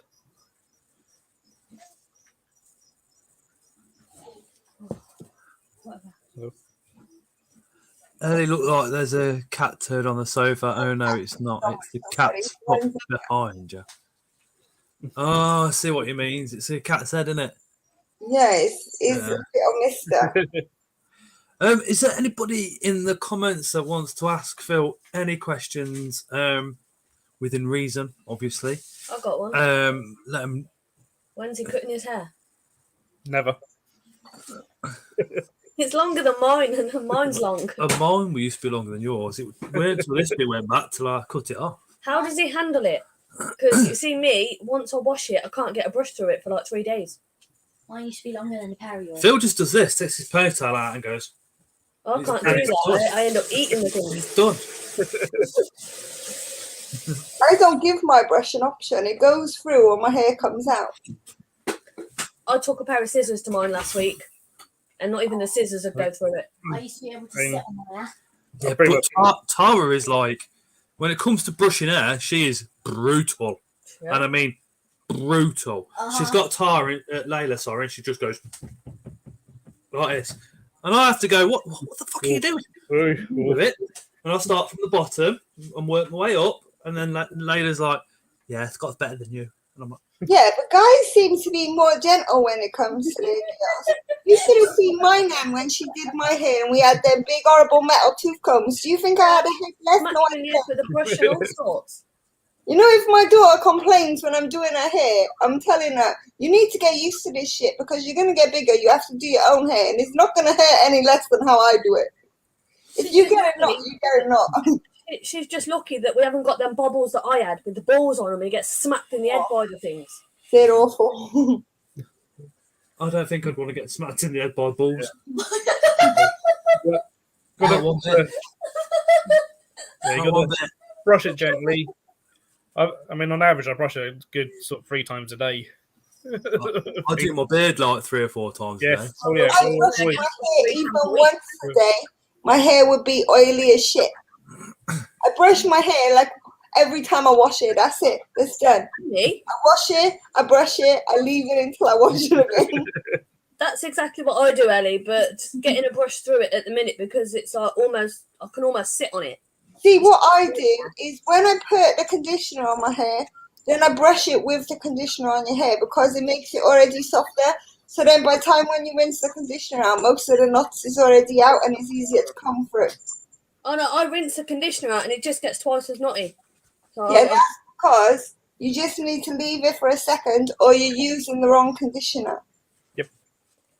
Yes, you can have some of my couscous. I'm just tempted to cut it all off. Don't cut it all off, Tara, because then you'll be gutted. She's not allowed to. Scott, it's not even your choice. You only wanted to keep hair so you can be like, come here, bitch. Come here, bitch. Come here, bitch. Get the mirror up. Hit that.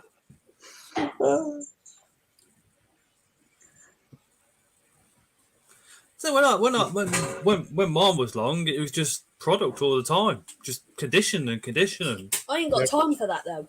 Yeah. Condition it, brush it from the bottom up. No, because you run a household.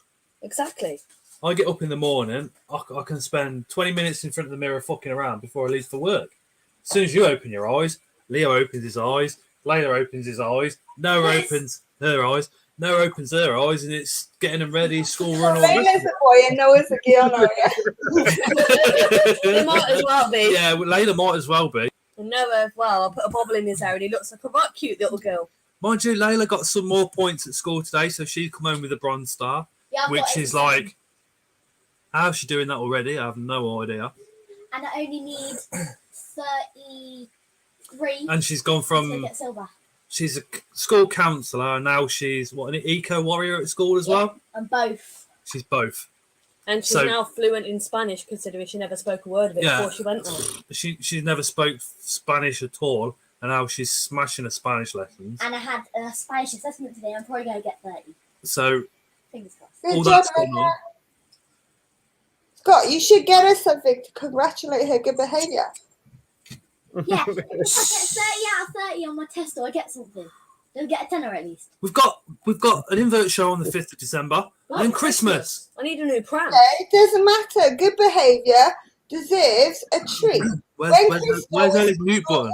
I think it's got her nails done. That's what I do. Scott ditched us. I think he went to meet you and kicked himself out.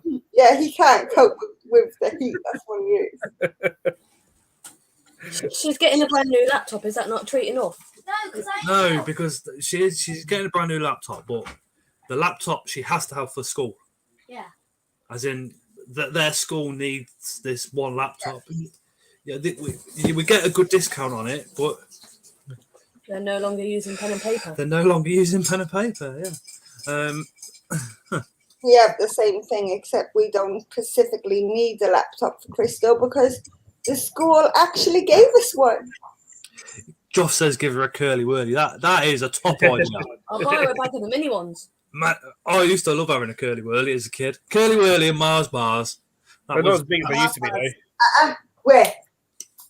Get down. Buy me bloody 5 She's packs of got- strawberry laces. She's got a Nintendo DS, and she's probably. How far are you into your CSI game now? I've finished both. She's completed Oh, both. she's finished a CSI game, so she'll probably have another one of those games At the end of the month. at the end of the month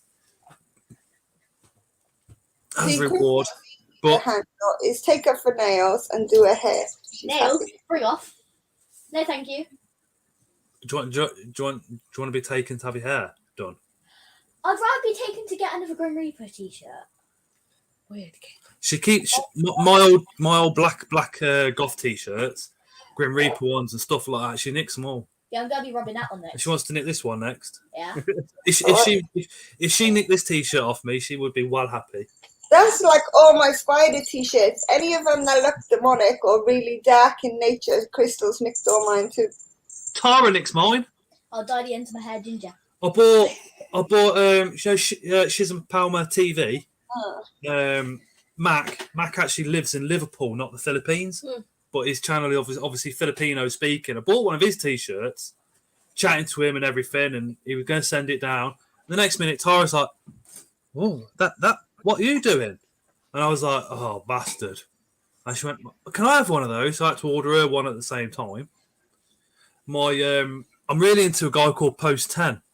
So it's POST and then the number 10. And he's over in America. And I've ordered one of his t-shirts and she robs it. So I've got to buy everybody's cups. Yeah, 2 minutes, Scott. 1 minute, okay? I bought Spider Mums this month. Matt said, what's the oldest animal you have in the zoo? What? Sorry? Mark said, what's the oldest animal you have in the zoo? Phil. I believe it's our Chinese softshell turtle, Tommy, who is 35 now. There you go. Your question wasn't missed now, Mark, okay? Oh, nice. You got a Spider-Man mug.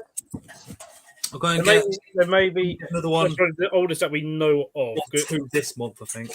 Because the way the park started was very much rescue to begin with. Our owner started rescuing wildlife that was injured and stuff and rehabbing it, releasing it, re-released, and keeping it in captivity if it could, and then exotic pets started coming in. So some of them we don't have accurate records of when they were born or hatched, just because of how we started. So it's only kind of since 2001-ish when the first tigers arrived that became a zoo, and then you start getting more accurate records and knowing when you get an animal from another zoo, you know exactly when it was hatched or born. You know its parents, grand, all that, the other. So they may be older, but the oldest we know of is, I think it's Tommy, the Chinese softshell turtle. Cup's been added to the shelf. It says something. Oh, the Spider-Man mug. Yeah. We've got to get Ellie's, got to get I've got Phil. Have you? Yep. Come on. I've got Ellie's. I've got one of the first ones she had made. Did you? Yeah. Where's that then? On the shelf. Oh. Well, is that one of the ones that She sent it to me. One of the first ones ever made. If I knew that, I would have been using it on the stream. They're one of the only ones ever made. In the I've never box. made any On more. the shelf. No, apparently it's staying in the box on the shelf. It stays in the box. On the mug shelf. The shelf. We need to get Leah's, need to get I've Mark's. got Leah's. Have you? Yeah. You got one of Mark's? You got one of Phil's? No. Right, they're the next two then. I want Phil's. His logo's good. Whose else are we missing? We've got Callum's. No, we've got two of Callum's. Yeah. Got Pete's. We've got Greg's. Got Greg's. We've got Angel and Tom's because that's got my name on it. Joff says would love an incredible invert mug. You're doing all the merch and that. Phil. Yeah, I've got a Teespring, yeah. Has anybody got Phil's Teespring link that can drop down into the chat? I'm so behind on merch, it's unreal. Yeah, I haven't done any more. I've only got what's on Teespring, but I'm thinking of finding someone a little bit more local. I'm speaking to like literally one person company to do some little bits and bobs. But yeah. Arachnoid. Just have to see. Just look on there and you'll see all the stickers of the YouTube. Well, you know, like Teespring, I mainly made just so I could have stuff myself, kind of thing. Exactly. I want a creature crate Christmas one with a jumping spider.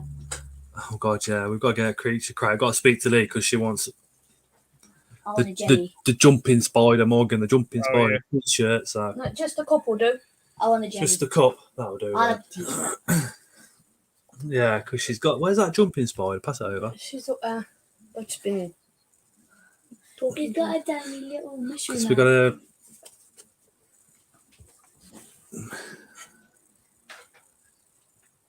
Can you see the little mushroom down the bottom? Oh, yeah. Yeah. Not my cup of tea, but you know, she's made the mushroom at the top. But then just is it? It is It's female, female, isn't it? yeah. Yeah. Just there. That's not your cup of tea, but this is. That's one of Tara's animals. That's like a little jumper. I've got my What? other one on my keys. One of my friends, the velvet spider, and that he got those in some deal that he bought, and he was like, Yeah. "Scott, do you want to buy these off me?" I was like, "Yes." And it was mainly the jumper that I wanted because happy wife, happy life. Yeah, drop a link, says Joff. I'm trying. Joff, I hope I'm pronouncing your name correctly, mate. You tell everyone about the morning gecko egg. What about Princess Richard's mug? Well, I haven't got any of Richard's merch apart from stickers. I don't need that because I just take the piss out of his photos with a reface up. With Richard, because he's got 10,000 subscribers. Well, if you go onto his YouTube channel, he can have the link at the bottom underneath him, which is I think that's a Teespring link. I think that's why a lot of people use them. So you are, but thank you, nice one. You tell everyone about the morning gecko eggs. No, what have I got to tell everybody about the morning gecko eggs? They don't like morning geckos. We've got 6 more today. I had a very, very excited Tara phone me up at work today, just purely like I'm in the middle of a job. I'm actually in the back of a bin lorry. So you imagine a bin lorry, it's got 2 big rams in there, one of the hoses is gone. I'm taking it off. I'm literally balancing on a piece of metal that's that angle and covered in hydraulic oil. Literally panicking that I'm going to go flying at any point, and then my phone starts ringing, and it's Tara. So I'm like, oh shit, I better answer it. Could be important. Hi, babe. We've got 6 new baby morning gecko eggs. Can't believe it. It's unbelievable. They've all come today, and I'm like, right, okay, I've got to go because I'm like literally 3 points of contact isn't happening while I'm on the phone. Yeah, but we've got 6 new ones. I'm like, I've got to go. I'll say there, Michael. I'll see you later, Michael. Yeah, I'll put the See you later, Michael. link in. Can't help but get excited There then. you go, Wait, and then they all turn up at once. Incredible Inverts and Other Animals has obviously just put the Teespring link, but also if you click on his name, you have to make sure you're subscribed as well. Layla got well excited because she was number 500 subscriber, weren't it? Yeah, she was, yeah. Oh, yeah, my 500. Thank you. Enjoy dogging, Michael. Oh, yes. So Leah and Michael, it is public knowledge that they're dogging, isn't it? Yeah, I think so. So doggy walk must be one of their It's their code word. code word.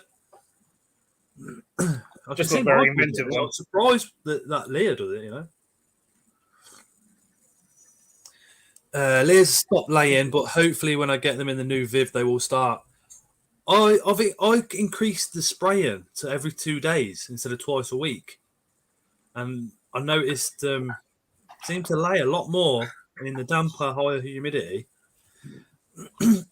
Phil, as you know, we've got a couple of subscribers and obviously people out there that are wheelchair users. What's your zoo like for wheelchair user access? I mean, I'm going to say wheelchair user because I don't know what's politically correct at the moment. Or it's probably 95 to 98% wheelchair friendly. There's a couple of bits that aren't. There are always things that are like trying to improve. Tarmac is incredibly expensive. Like, so it was like, when you find out just how much it costs, it's like, oh my god. Tarmac's expensive because the amount that's being used at the moment is epic scale. Epic scale. Yeah, I think her Facebook's been hacked. It's so expensive. So yeah, most of the park is it is what's right, and it's constantly it's something that you constantly always have to obviously try and improve on. The unusual thing we've had Just ordered them all. Oh, cheers, Joff. We had another past one. Right, I'm off. Oh. What was it? It was with. Hightower. I'll be No, back it soon. was don't worry. disabled toilets. Encourager. Where Don't be mean. we were told that we had too many disabled toilets. What? And we had we had Mark to says bye. we had to close one down because we were told no, you got too many. We could have lost our license. You can lose the license for having too many disabled toilets. This was a few years ago, and we was all like, "How can you have too many?" I know. What if you have like 10 disabled people in a pack that all need to go to a toilet together? Well, not together, but you know what I mean. I love like a public venue with shitloads of toilets because Right. one, if a toilet's like got a lot of people in, I ain't using it. Right? I'm honestly walking straight back out again. It's just something I've always done as a very small child. But then also, I'll literally drink a can of Coke. 5 minutes later, especially while I'm out and about, I'm like, oh, I could do with a bottle of water, and I'll neck it. And then 10 minutes later, it's like, oh shit, I need a piss. And then I'll repeat the same process. I find if I'm out in a new place, I need to piss more often because I'm nervous because I don't know where I am. Yeah. Guess they could use the pond with the tiger, says Joff. I use a toilet only at home, says Reptile. I only use, yeah, I prefer the home comforts. Can you stop killing each not going other? for a wee. It depends on what it is, doesn't it? Really. Yeah. Sometimes, yeah. I mean, I'm lucky. Like, I live at work, so I could just use my own if I want to. Anyway. I mean, at the moment, more toilets must be an advantage because if like I said, if there's a lot of people in the toilet, the first thing that's going to go through your mind is, oh, COVID, small enclosed space. A lot of ours are just single, so they're not like a big room with people. It's literally just single ones anyway. A lot of us, apart from what is now going to be our education centre, which has sort of the more like, go into a big room with cubicles, but most of ours are just little single rooms anyway. So it's only one per, you're not in a big space with loads of people. But we're only allowed 3 disabled toilets around the park. And they can't be like near each other. Who come up with that idea? The authorities, the council. But surely, if you want to put a 4th or a 5th or a 6th in, you should be allowed to. It should be a state minimum of 3. No, we're not allowed to put more toilets in. Then a big evaluation saying we have a design issue here. Is that because of the council tax limit that you pay? I don't know that one, but yeah, I know. Maybe the water payments mainly. It's just all like, there's Yes, they are, Mark. some weird thing where so like they can only be like can only be so big, and like way back, I was like would use when his mum was around and was just he would use her to gauge whether stuff was accessible, kind of thing, in terms of the toilets, because she was really kind of quite disabled, and he deemed that if she can't, it's not good enough, sort of thing. And he wanted to make him whatever big, and he was told no, they're not allowed to be that big. They have to be smaller. It was like, well, what's wrong with making them bigger? What's wrong with building them bigger than what you say they should be? Sort of thing, as long as it's got all the stuff in. I can't get my head around it. I honestly cannot get my head around it. In the year of 2021, the council is still telling you that. So hopefully it changes because more and more places was it the Deep now have because Hull seems to be really good actually. They were able to install a proper full-on facility with hoists and everything else that everyone can use. Doesn't matter if you're going into the CD aquarium or not. It's for everyone in Hull to use. and stuff, and like big changing rooms for for adults and stuff. He's got all the equipment in, and it's like that's what we all should have. Sort of thing. Yet, so many places we're not allowed them. We're not allowed to even, you go and we want to build this, and they're like, nope, you're not allowed it. Sort of thing. Mark says there's not one big enough to fit him in. Learn while you poo, says Joff. Mark, you're not that bigger a guy, to be honest. Come on. But you don't have to even be a big guy. Like you see, like some disabled toilets. You got a wheelchair and stuff. By the time you got the wheelchair in there, sometimes it's hardly room to move.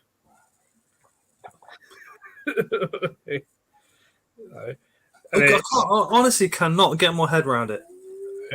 And then if you're someone that needs support as well, sort of thing. You're literally going, well, you can have 3 disabled toilets, that's it. Yeah, they're a mile apart. So if you're in between and you're desperate, tough. Bloody, like I said, it's 2021. We should be opening places up a bit more accessible for everybody. And some places are, and it's a case of like going to the, trying to encourage council to be like, look, encourage this. Look what this place is doing. That's amazing. We need to do that.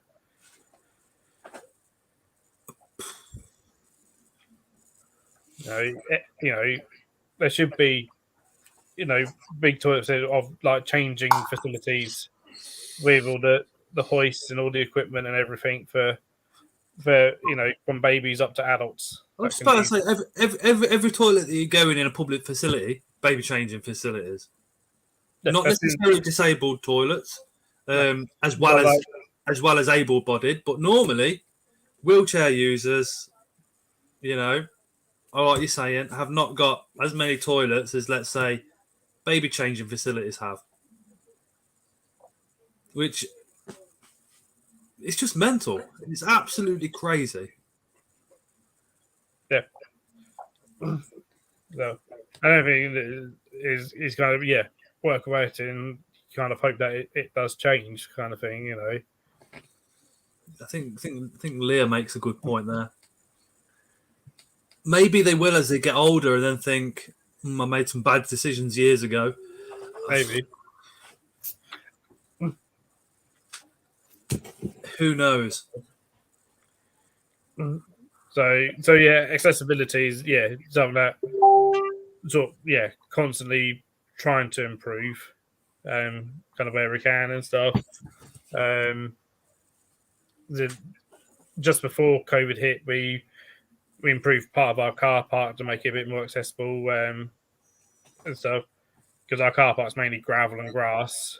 So we got it all at least by the front tarmac and stuff, and done a big strip of tarmac and stuff. But that cost us a bomb. Yeah, I'm okay, Leah. I'm playing with little mister. He came to start biting me, so I'm getting him back.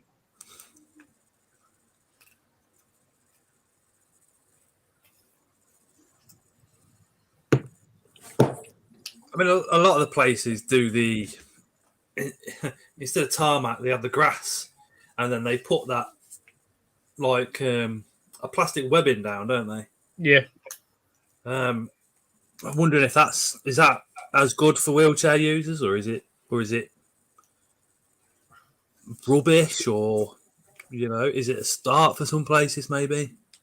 I don't know. I mean, because we got it in a couple of areas that no one really goes to, and I find it. I don't know. It's more just seems to just keep gravel where it is, kind of thing. Doesn't necessarily make it. I don't know if it necessarily makes it better.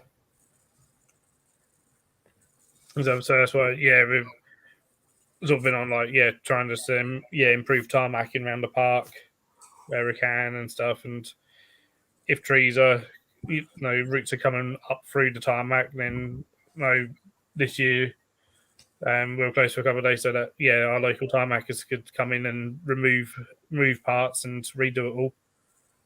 in certain areas to make it smoother again.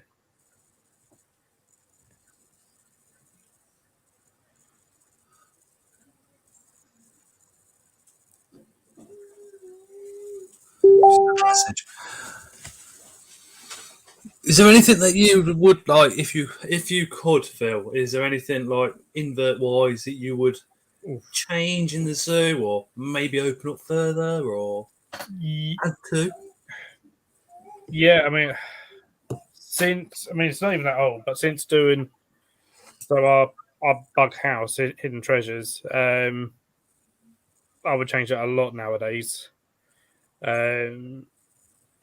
To be much bigger enclosures, and much more mixed. Since I think Paynton done it kind of first, where I need to go down and actually see them in the flesh, but they've done a presentation for our online conference, and most like a good few of their enclosures are good, like 4 foot long, 4 foot deep, and like 5 feet tall and stuff. Like for their African land snails mixed with some sick insects and some beetles and stuff, all life planted and everything. And so that looks amazing and stuff with the big T5 UV units over the top and stuff. It's sort of like, do much bigger enclosures that have much more impact, kind of thing. Whereas what we've done is good, maybe 6-7 years old now, is much more classic, kind of small, but smaller, glass enclosures from Custom Aquaria.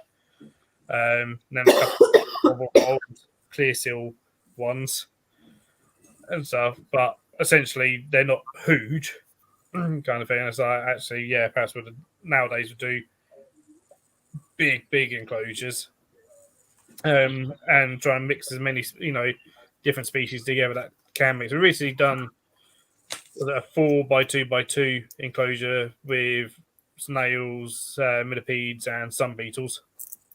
Cool. In our African surely you must be in a position now where you can put a bit of pressure on and say, this isn't modern day keeping.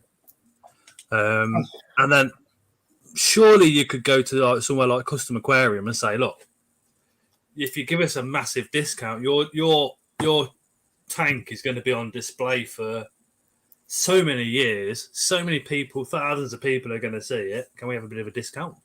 Oh, he gives us a discount already. I was about to say that might help persuade the Matthew's a good friend of mine. I've known Matthew for many years. I get very good discount with Matthew. Because he best glass enclosures you can get, sort of thing for Inverts. Why London Zoo use him, Paynton Zoo use him, Bristol Zoo use him, Chester Zoo use him, sort of thing. We all use Matthew, sort of thing. Stuff. That is pretty incredible. And so literally the one time, I don't think you got to rig him. That's how he does it. Modern technology is above. He doesn't understand it. I don't even think he has a computer, sort of thing. He doesn't even have a smartphone. No, you have to email him, don't you? It doesn't even go. I don't even think even necessarily gets out. Ring him. I can text him. The day he first texted me, I got a text from him and go, "Oh, it's Matthew." I'm like, "Are you sure it's Matthew?" Kind of thing. What you doing texting me? You don't text. You don't have a mobile. What's going on? And then he's like, "Oh, I've bought a £5 mobile phone." Oh, sort of thing. And stuff. So you got to ring him and text him everything. Ian. But he is the best. I mean, within one of our zoo pages, when any of our kind of private zoo sort of Facebook pages and stuff, whenever zoos say who do you recommend for glass enclosures, everyone's always Matthew Custom Aquaria. No other company ever gets mentioned. That's pretty much it around the invert hobby as well, to be honest. It's the person that I think it was. I'm sure it was a conversation I had with Tony Webb, and we were on about it. And I was saying, that's where Tony gets all his enclosures from. There were some glass companies in Coventry, I says, I wonder, and he literally went, custom aquaria. And yeah, that's where Venomous Vision gets all the centipede ones from, is custom aquaria. Yeah. And that was all because Tony went to Matthew being like, can you design something that it would be centipede safe, you know, Well, like, yeah, as safe as can be. sort of thing. And he came up, man, I've got one of them and stuff. Is that with the double lid? Yeah. Yeah, wicked. And so, yeah, he showed me before he released it, being like, what, you know, to see what I thought to it. So it's double lid and double meshed. Yeah. As well. And stuff. So I was like, yeah, looks really good. Because one thing you don't want is big scolopendras escaping. And so, which won't name the zoo, but it's happened at a zoo before. Another zoo. They had two Scolopendra gigantea escape, or what was thought to be gigantea at the time. What was it? Just a Dahani? No, they weren't. No, I mean, I didn't see. I mean, I'm talking like 20 years ago or whatever. I think they were big, you know, Southern American ones. Yeah. Knowing the zoo that they go out from, but they weren't found until a few months later in the restaurant. When someone pulled out, a cook pulled out a pot, and there was just these two big ass centipedes doing circles in this pot. Wow. What's this? Oh, sugar. And so like, yeah, hearing that story, like I said, I mean, I heard that a good 5 years ago, and that was probably about 20 years old story then, or whatever. You've got centipedes, haven't you, Phil? Yeah, I've got a couple. You got a Dahani? Yeah. Adult? Yeah. Well, have you ever put a hissing cockroach in with it? Yes. I am shocked how strong those hissing cockroaches' armor is compared to the centipede's fangs. It's quite incredible. I've seen pictures of adult assassin bugs taking on a adult hissing cockroach.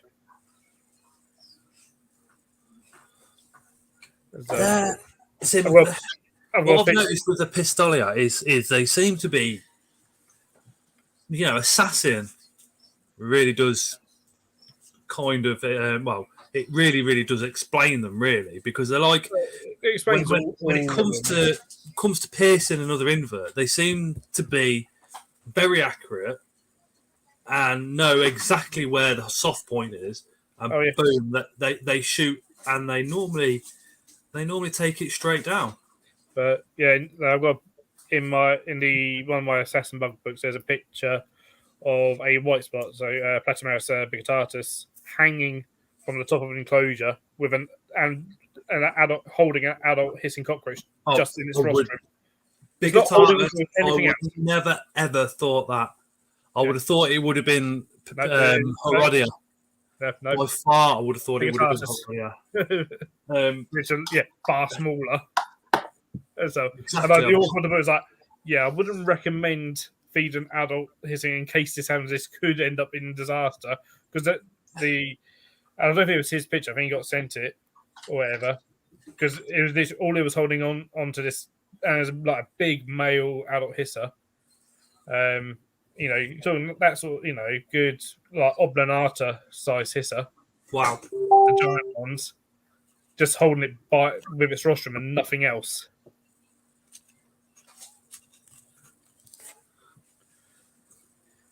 Ooh, Leah says she's just rehoused the ones that I gave her. They've outgrown their enclosure. Yeah. Hi, Gordon. I've got a lot of Pierodia at the moment. I just had another in the bioactive. We've just had a load more hatching out. Hey, Gordon.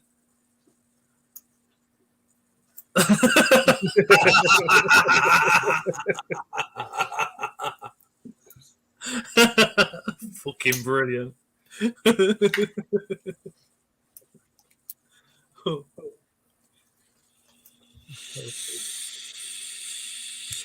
But no worries.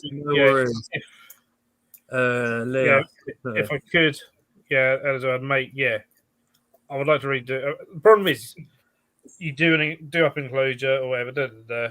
2 days later, you're like, I can do that better. I want to redo that. I can do that better.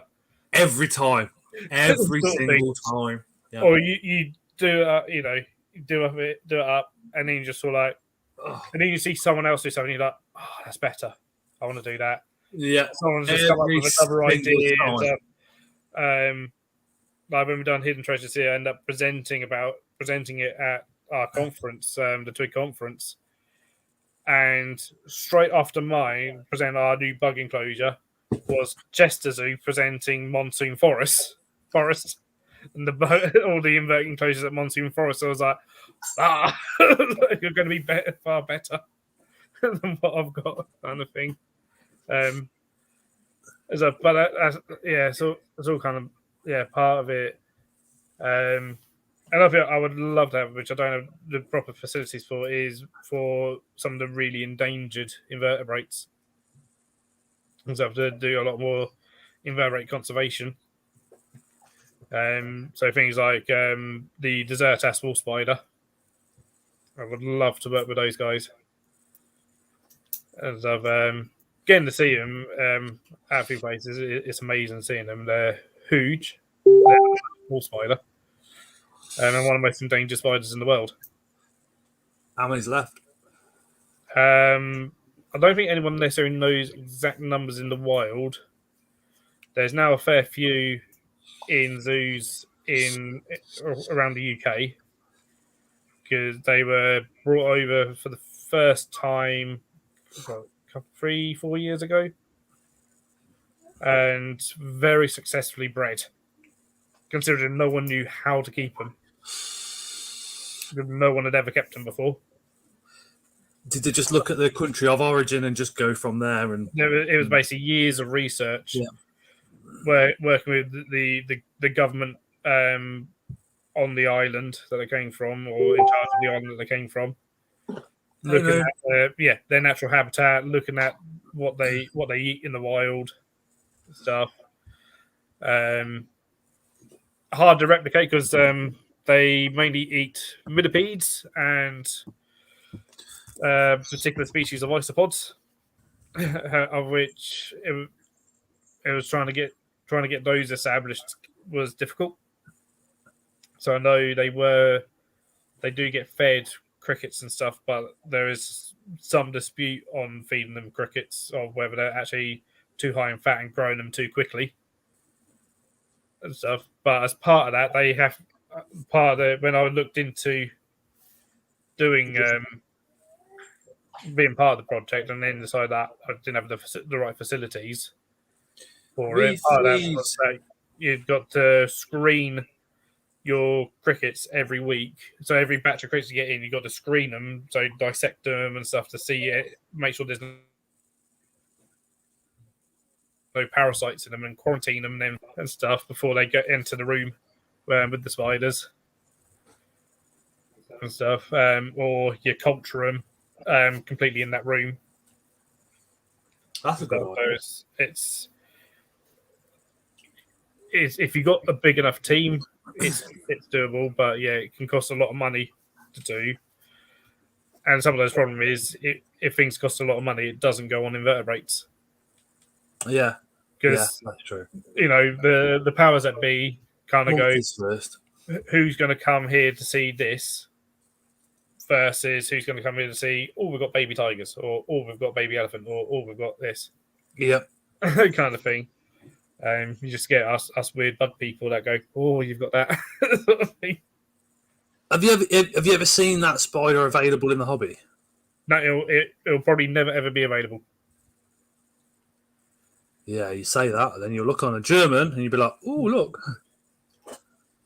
So I think if they only came in, they would be highly illegal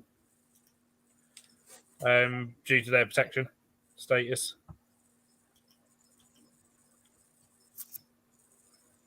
So I think there's like 1 or 2 people that have ever been given permission to remove any.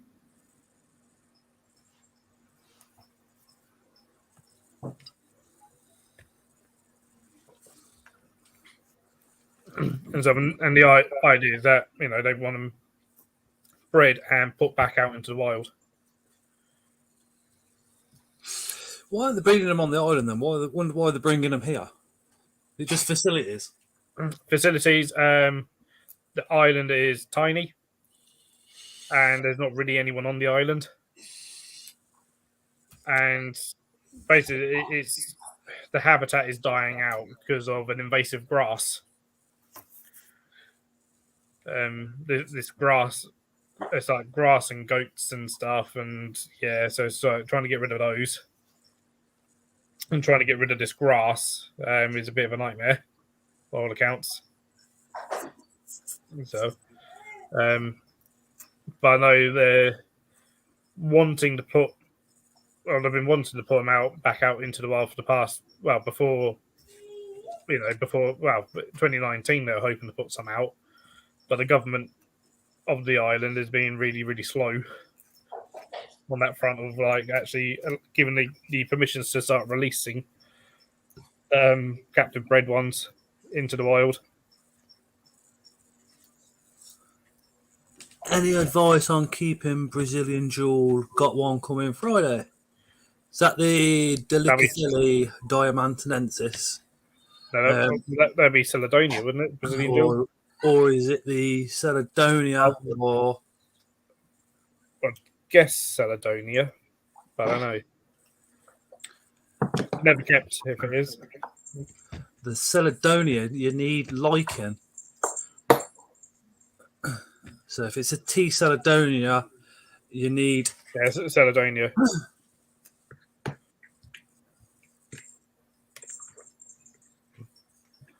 Well, probably personally, Dave's little beasties because he's just bred them, hasn't he?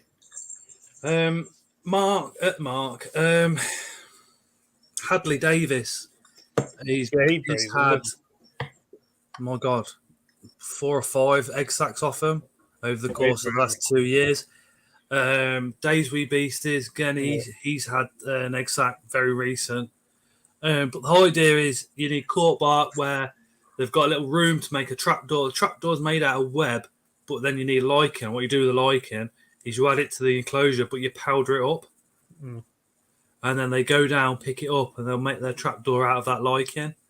And then spraying the enclosure out, that's debatable, that one. Because you need to keep it aerated, obviously, but then you also need to keep that humidity there a little bit. Manager's just messaged me about a job in the morning. Fucking this time of night. Good on.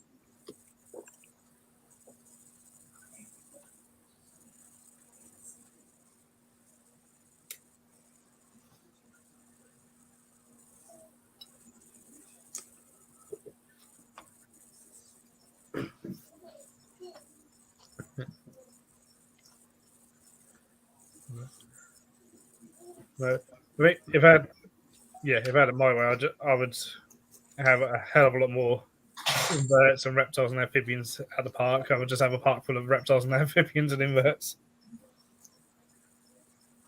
If I could.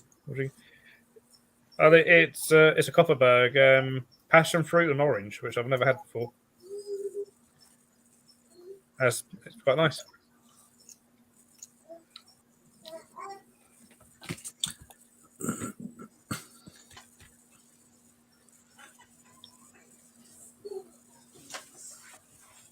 Yeah, manager's just messaging back.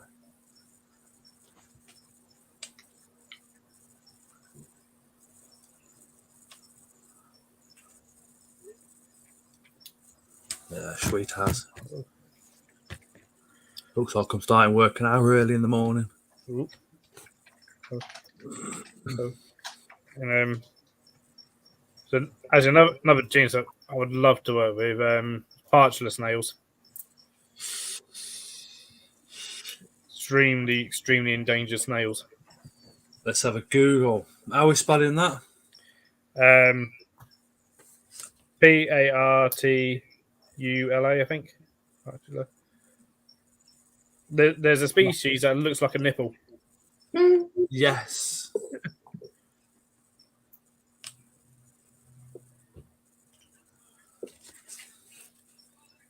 Yeah, that's Parchula. Tiny little snails, very, very critically endangered, to the point that you can have, was it like a 1 foot glass enclosure?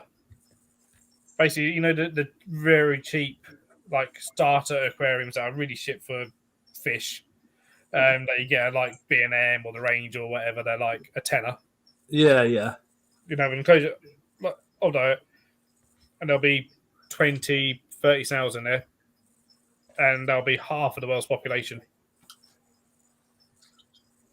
Wow. Wow. Yeah, that's how endangered they are. I saw things at Marwell. They've got, or at least used to have quite a few different species of partula, and they had a tank, you know, in their partula room, something like that, and I think it had maybe 10 snails in, and then just a little sign next to it saying, "This is the world's population." That was all there was in the world. That is mental. Gordon, my Goliath escaped last night. Found it under the racking. Oh, blimey! That was lucky. Joff, Phil, as you know, I'm looking at getting isopods. Can you use rotten wood from outside? I do. Yep, as long as it's deciduous, and preferably white. And centipede free. Yeah, centipede free, definitely. Centipedes. But stick in your freezer overnight or whatever, that'll kill the centipedes. So, and if you can just crumble it up with your hands, that's perfect. And the leaf litter as well. Just go, if you find a deciduous forest, dig down a few inches to the leaf mulch stuff. That's your perfect, pretty much your perfect substrate as well. But say the leaves have fallen, and they've been falling for a long time. So as Phil says, just scrape the top layer off, and boom, some nice stuff underneath. You want the stuff that's underneath the fallen leaves. I normally take a few fallen leaves as well because they look nice, sort of thing. They'll eventually rot down. As well, though, don't they? I mean, my dairy cows, they'll eat like dried oat leaves. Yeah, they'll eat a bit of that and stuff. Yeah. They strip them down to the veins of the leaves of the only things that's left. So take some, if there's twigs covered in lichens, pop some of them in, they'll eat all the lichens off. Can't do that with a lichen. I'm I'm not a massive fan, I'm just getting into the lichen. I mean, lichens are awesome. Stuff. Awesome stuff. So many people don't get it when you're like walking through stuff and you just see either a really mossy log or a really lichen covered log. You're like, oh, the moss and the lichen. Oh, yeah, definitely. Oh, yeah. Here's one I picked up earlier. Yep. I am that new to lichen. I don't know what species that is. I have no idea. Antscapes grows his own with milk. Don't go be putting milk on wood and expecting lichen. We'll just put some pressure on him to make a lichen growing video, and hopefully he will, and then we can follow that and grow our own.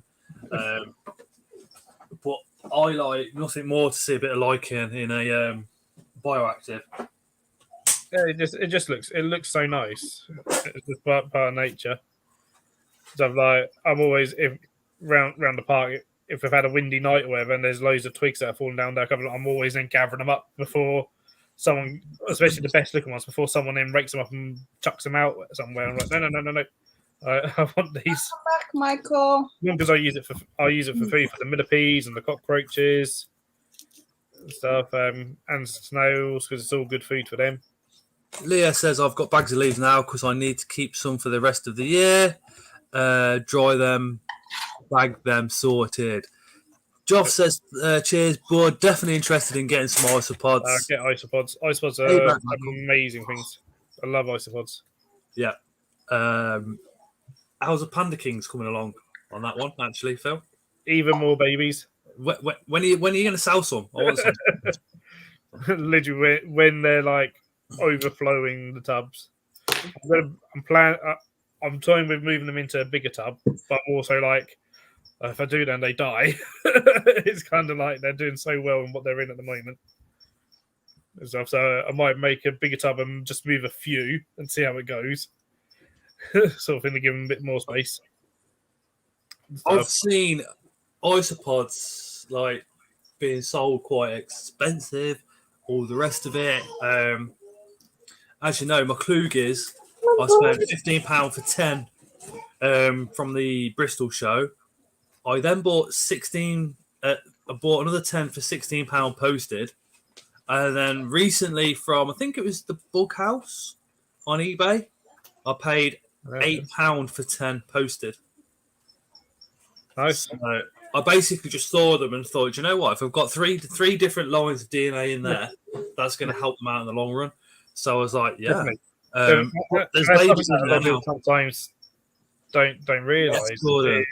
Every now and then, it's always good to get a new little, some new ones in every now and then. Anything that you keep in a colony, it's always a good idea. Yeah. I've got 5 lines in with my P. Herodia.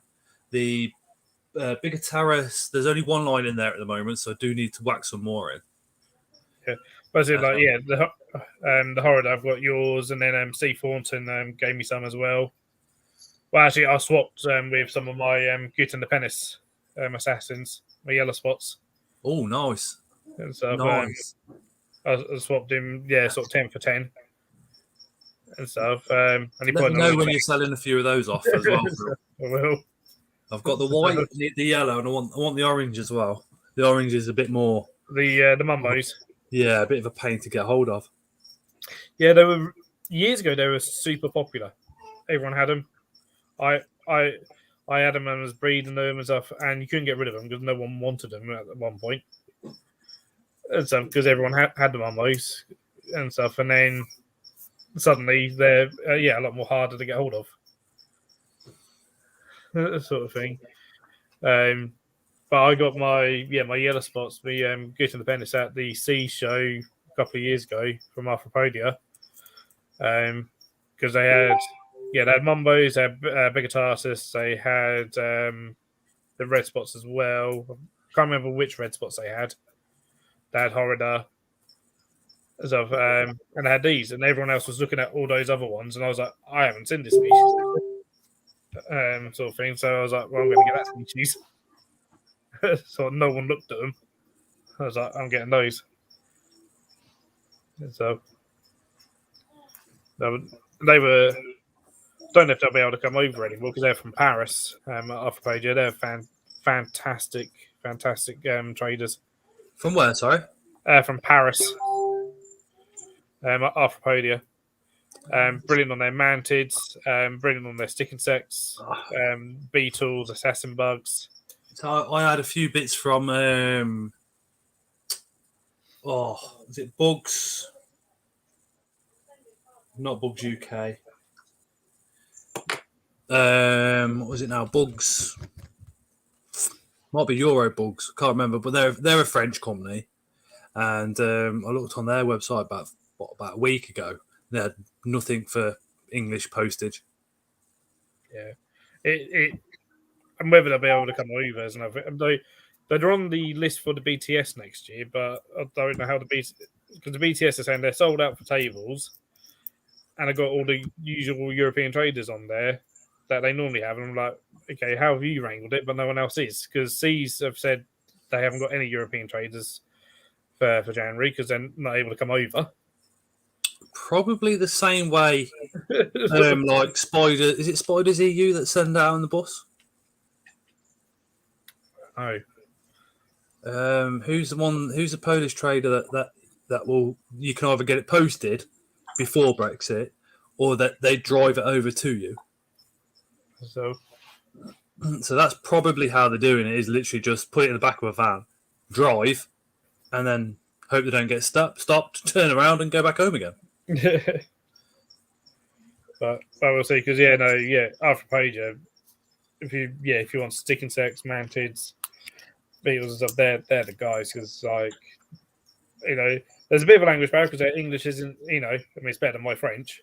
A lot better than my French. But you can always message them in French because we've got Google Translate, and then translate it back, which then works for us and works for them. Yeah, as long as it crosses over perfectly word for word. Otherwise, you could. that's the thing. Yeah, I they'd think be like, as long as you try and speak clearly and you slow down a bit, kind of thing. They Marna and Christoph tend to understand you and stuff, sort of thing. Yeah, they've always given me good discounts on things. So they can be a bit more expensive than other people, but I'm like, I know your quality is good. I know that you've read them. failing that, Bugs UK. Bugs UK good as well. I love a bit of Bugs Yep. UK. Like you said the other day, Damon Medius is like, what? I can't remember what I paid for ours. I think it was something like £9 each from the show. Yeah, that's how much they charge their show is £9. And then you go to other places and they're £25. £25 the Spider Shop and £25 at Venomous Visions as well. They them pair saints kind of keep their prices the same, don't they? Yeah. But it's like, And then Martin's there going like, here's mine for £9. For exactly the same sort of size. He does some a bit cheaper every now and then if they're the whips are broken or anything. He does them even cheaper. I think we bought four off him last time. One of these V grade ones. One of them's now holding eggs, which I thought would take a lot longer. Yeah, one of my females I saw the other night dart away and I caught a glimpse of eggs. So I was like, oh. Are they underneath or are they actually hatched out on the back? Oh no, when I saw them the other day, they were underneath.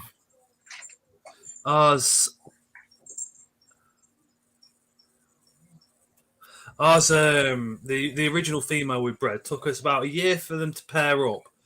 Never seen it happen, and she carried the eggs underneath, and looks like big green dots all on the underneath, don't it?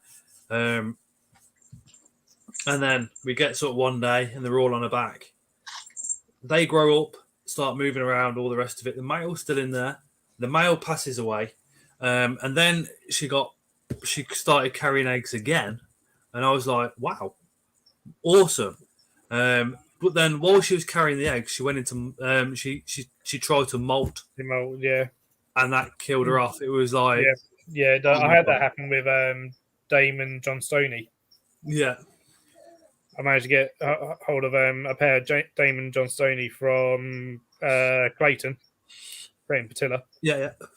And started carrying eggs, molted, died. I was like, sort of thing.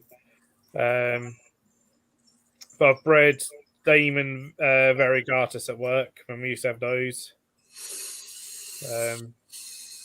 So I would love again like to do bean closures. Cotswold Wildlife Park, if they've still got it, they've got an enclosure of about 200 Damon variegatus. Wow. I think the Spider Shop have still got Damon Medius in their toilet. I remember them putting up that photo years ago, wasn't it? They're like, put a load of cork bark up on the wall and release a load of Damon Medius in there. So okay. How many, Russell? Drop me a message and I'll send you the link. It's entomological fairs. It's run by Warren Davis. Yeah. So it's in Newark. I think it's 11 till 4, not 10 till 4. Don't quote me on that. Check them out. They've got a Facebook page, Midlands Entomological Fairs. I'm more going to window shop than anything though, I think. I'll be working that day.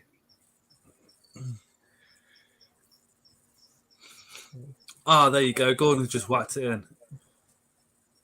NG229JJ is the postcode.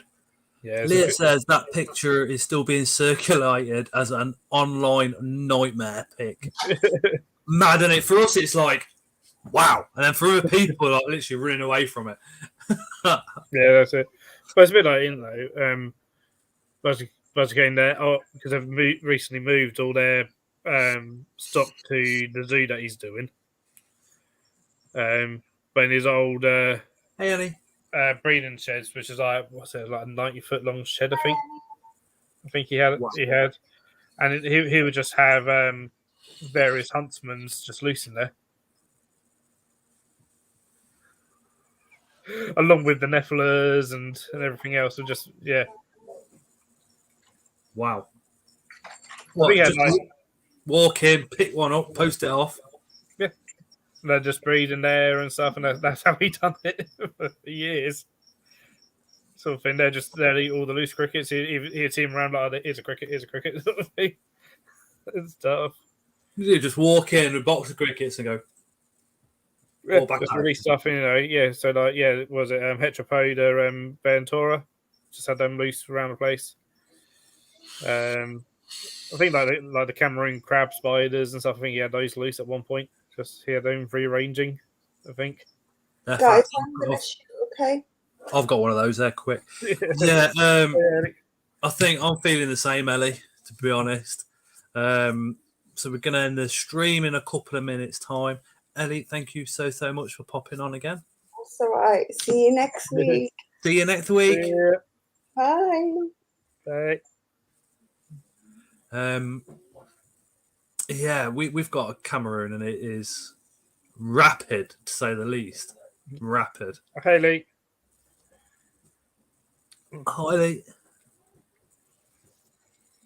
Highly creatures features. Highly venomous. He's recently moved everything to his zoo that he's building. Wow.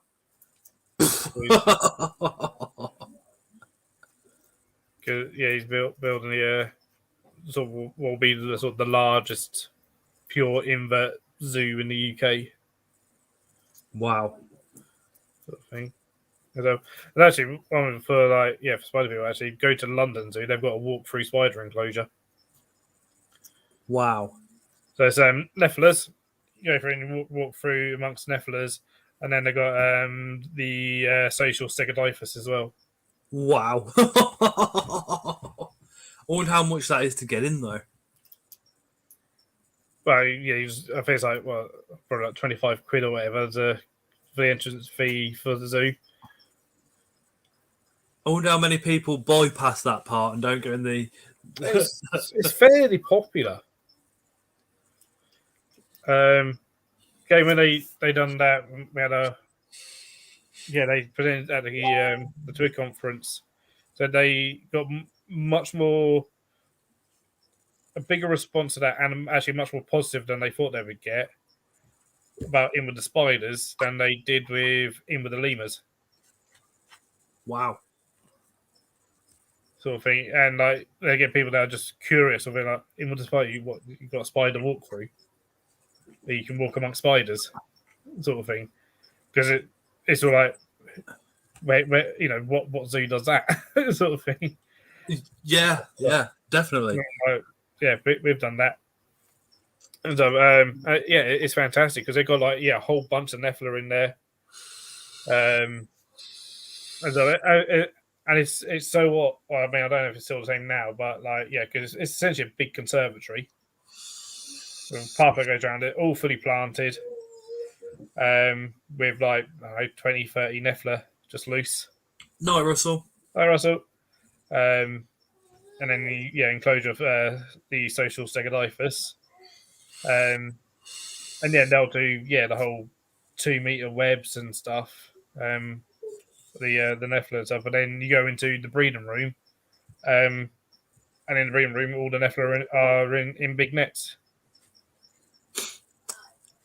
I think that is the same with breeding anything. You always see a breeding facility, something's in plastic boxes, but then then where public go, it's all these amazing, massive display tanks and. Yep, it is often the way. You go behind the scenes of mine, and they're all in rubs. They're in plastic ones. Some of them are in glass, but they're often in very similar to how we keep at home, sort of thing. Some things are starting to change. I mean, live feed is starting to change now because we're doing up a brand new live food room at the zoo, purpose built room just for our live feeds. And what's been mentioned Just over there, Michael, doing really well. couple of years now. In 2019 was when it first was, we kind of started really looking into it. And Marwell kind of headed it up, was providing UV light for our crickets, our locusts, our mealworms, and stuff, and looking into whether we should be providing UV for our live feeds. So far, all the scientific evidence has shown that it's actually really beneficial. Have they done it from like for a live feed until it's an adult, and then obviously dissected it and to see what the biological values are inside it? And, As of yet, no. so yeah, for me, they haven't shown anything yet. Then And so maybe extra size. And so as what they've found is that for them, as it is just anecdotal, because it sort of thing, they found that their live feeds are lasting longer. They seem healthier, and that the animals that they're feeding them to seem to be that bit sort of healthier and don't need quite as many, sort of thing. Seem to and are, I think, are probably two different things. They're very different things.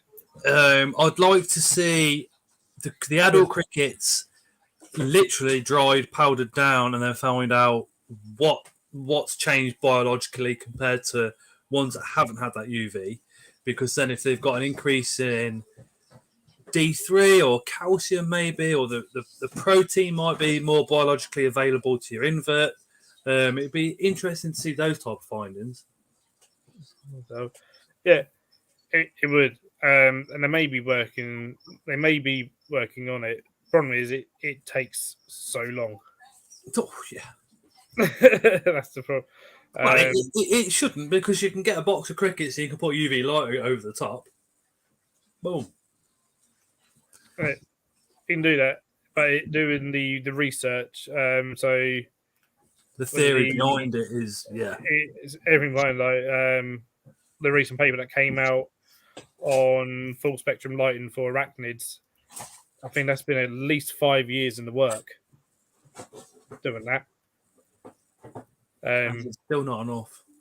And stuff, and yeah, that's just the starting point, kind of thing. We know, so it's kind of like it's all very much okay.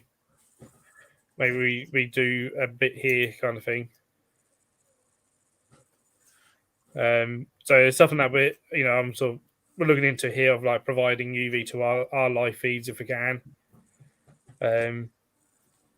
Just it may be beneficial, and if it may be beneficial, perhaps we should, sort of thing. As of even if it's just low level, just because often they're kept in the dark. That's how I've known it with the big breeders. I can't see that changing, because as soon as you start talking to a big breeder and say, "Oh, UV lighting across all of your breeding tubs," they're going to go, well, the price of crickets has gone from 5 tubs for a tenner to 2. Yeah, the likes of Monkfield, Peregrine, they're not going to change. I don't know, because they're breeding big batches and stuff. But also, just a lot of their crickets aren't necessarily being in there. Some of them aren't being in there actually all that long sometimes. Yeah. So also, they've got to do what works for them of getting the mass out.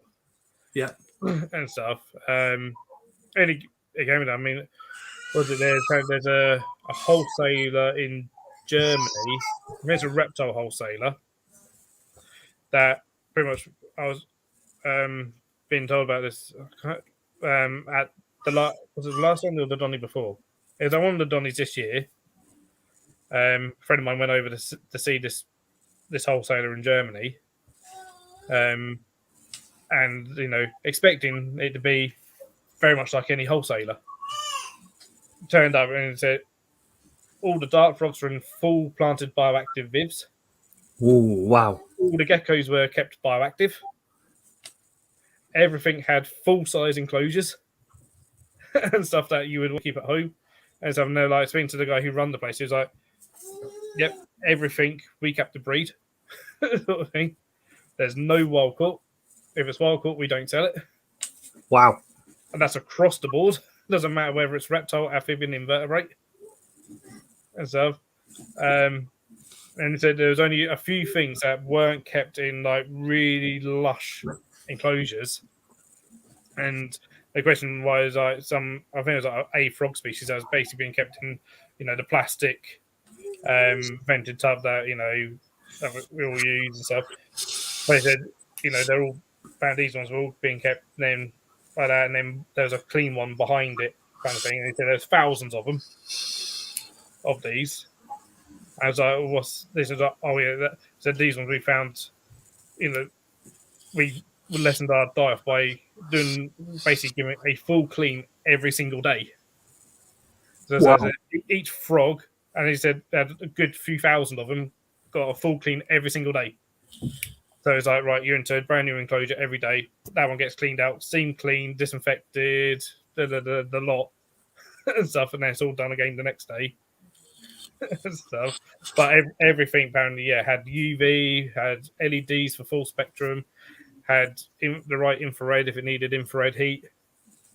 That is mental. And it was all like, this is what wholesalers should be like, kind of thing. Like, it was like, if it can be done, and let's say all of those animals are probably only there for like weeks sometimes.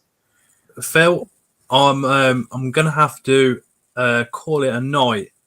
Yep. Your knowledge, mate, is just like absolutely mental. Across so many different species, it's unbelievable. Definitely want you back again in the future. Most definitely. Absolutely.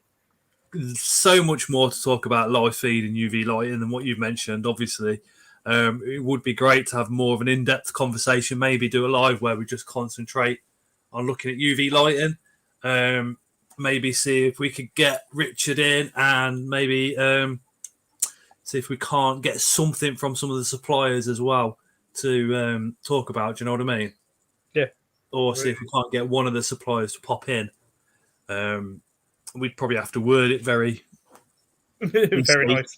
Yeah. So, I mean, when it comes to UV and live feeds, I mean, it's because we're using, like at the zoo, we use thousands a week. Oh God, I bet. So to everybody in the chat, Lord Webster is right by calling Phil the beard of knowledge. That is a good point, Mark. We've not seen Lord Webster in the lives for a couple of weeks. Just pass on our love and our best wishes to him. And congratulations, because he's just had a new grandchild, hasn't he? Yes, yeah. 5 days old. I remember. I don't think he's been too well as so. Pass on our love to him, please, Mark. And to everybody in the chat, thank you so much for watching. Really, really do appreciate it. If there's anybody new, thank you so much for subscribing. And for people that have been from the start to the end of this, thank you so much for not getting bored and sticking with us right to the end. But what an incredible journey we've been on tonight, literally from Phil being the age of 2 all the way up until the age of 32 and his whole entire zookeeping career, which has just been a joy to listen to. Again, if you're not subscribed to Incredible Inverts and Other Animals, please make sure you do so. If somebody could just drop Phil's link into the comments, that will be absolutely awesome. I know there's people that will watch this over the next week. So if we could get that into the comments, that would be absolutely awesome. Leah says always every week I'm here annoying you. Mark's no problem. Derek says night Tara. Leah says night Tara. Stop saying night Tara and say night Scott. She does. She rocks up and she gets all the attention immediately. Thank you, Mark. Mark has put Phil's link into the comments. So if you're not subscribed, make sure you hit that subscribe button over on Phil's channel. That would be Cheers, absolutely Michael. awesome. Been an awesome stream from what I've seen. Don't forget to like. Thank you, Michael. Yeah, nice one. All the thanks really going straight to Phil, because what an awesome guy you are, and what an awesome night we've had. Cheers. No, it's been great. It's been fun. So Cheers for inviting me. Sorry. So cheers for inviting me. No worries. Well, we were on about it a couple of weeks ago, and I was like, "Oh shit, Phil!" Boom. Literally asked you, and you said yes straight away. It was awesome. Tara says, "Don't forget to like the stream and subscribe to Phil and everyone else in the chat that has channels that you're not subscribed to. Most definitely. So if you've got YouTube channels, make sure you are subscribed up to absolutely everybody. I think when we do an open mic night on the channel again, I think we might get every YouTuber that pops in to drop their channel link down so we can share the love across to everybody. Do you know what I mean? Leah says, Phil, I can't sub to you. I can't sub to you because we already are. But yeah, thank you again, Phil, for popping in. It's been an absolutely awesome night. Pleasure. Right, we shall throw the tongs on the floor. Sub all the giant since people pay you a visit. Good night, everybody. Bye, Take care. guys. All right.